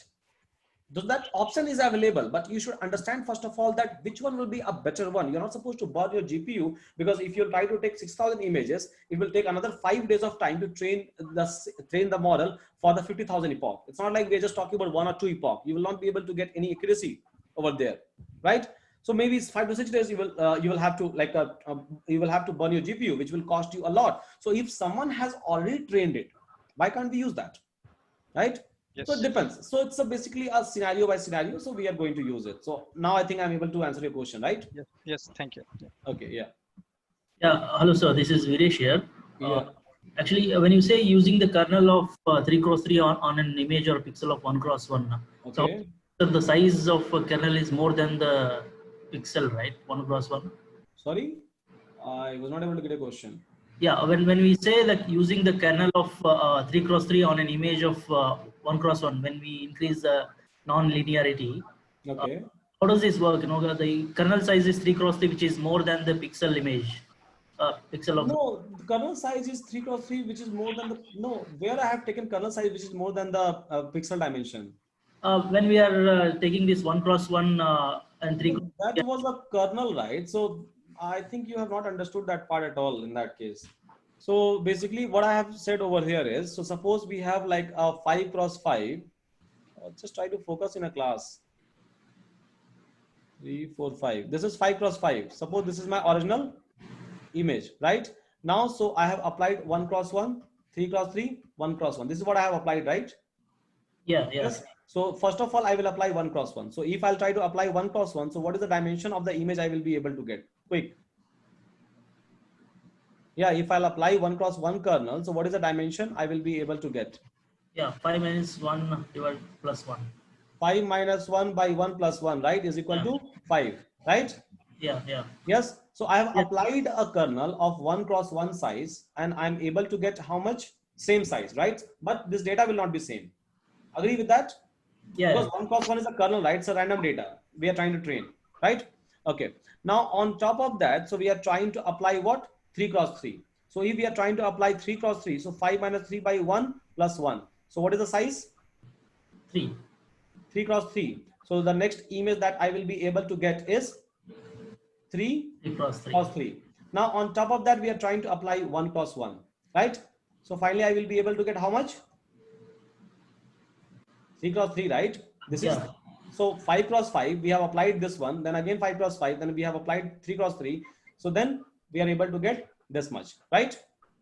Yes. Yeah. Simple. So this is what is going to happen. Simple. So I think your question was completely wrong in that case. Are you able to get your answer, or like you have? Yeah. Yes. I got it. Yeah. I got confused there. Yeah. Got it. Yeah. Okay. Sudhanshu? Yeah. What is batch normalization? I was not able to understand that. What is LRN? LRN?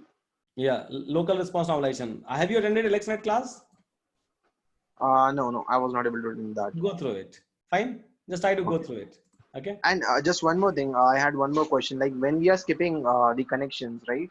So we Yeah. are actually separating the output, dividing the output into the like one layer and the skip layer, right? Yes. Yeah. So Not that dividing it, not divide. We are just trying to add it. Like it's a very simple connect. It's a very simple concept, I would say. So here we have like a one layer. Here we have one layer. Suppose this is a layer. Now this will give me some output, right? right? Now, so generally we try to pass this output, right, in some Yes. next layer, right? Yes. And then next to next layer, right? Yes. Now what I will do is I will not like pass this output. I will try to Okay. add, I'll try to perform this one. So this plus operation is available. So in case, suppose if we are trying to send a data and it will try to go through the weights, then in that case, we try to apply this one plus this one. Only in that case, if this one is active, if this one is active, only in this case, we try to apply this particular one. If this is not active, means if we just have identity function, then it will be simple one. So it will try to get this, it will try to get into this layer as a input. That's it. This is the meaning of skip identity block. I was not able to understand the active part. So active means, so if randomly, right? Suppose in first epoch, I have used second, fourth, sixth, and eighth block, right? Okay. So maybe Yes. in our next iteration, I can try to select second, third, fourth, fifth possible. Yes. Yeah. So can I say that last time third block was a deactivated block, but next iteration it will be activated block? Yes. Yeah. So this is what I was talking about. Okay, fine. Okay. So fine, guys, I think I'm done for today, right? Just try to practice. Practice is very much important. Permutation combination is very much important. Experiment is very much important. It's really very interesting. And like going forward, when you will build an application, when you will see that, yes, now I understand a core of the model. Now I understand like everything. What is going inside. Generally, we see like, someone has built a facial recognition system, which you will do for sure in our class itself. So when you will see that a facial recognition system, when you will see different kind of system, it always creates a wow, right? We always say that, okay, fine. So what a beautiful system that people have created, because you will be able to feel it. You will be able to see it, right? So the actual, I would say, the actual interest you will be able to get if you will be able to understand that how this things is happening inside that. Because model wise, everything is available. Architecture wise, everything is available. Code wise, everything is available. It's not like code is not available. Yes, it's available. Just have to copy and paste. You should know, okay, fine. So from where to where I have to do what. But if you will be able to, you will see some application, if you are able to understand that this is something which is getting inside this one, and this is how like it is able to do something, it is able to detect something, it is able to classify something, it is able to segment something, it is able to track something, right? That's actual knowledge, I would say. And yes, you will be able to get it, but yeah, keep on doing experiments is required whenever you get a free time. You're not supposed to invest an entire day, right? Just experiments. With that, guys, thank you so much. Have a great night, and whatever weekend is left, enjoy.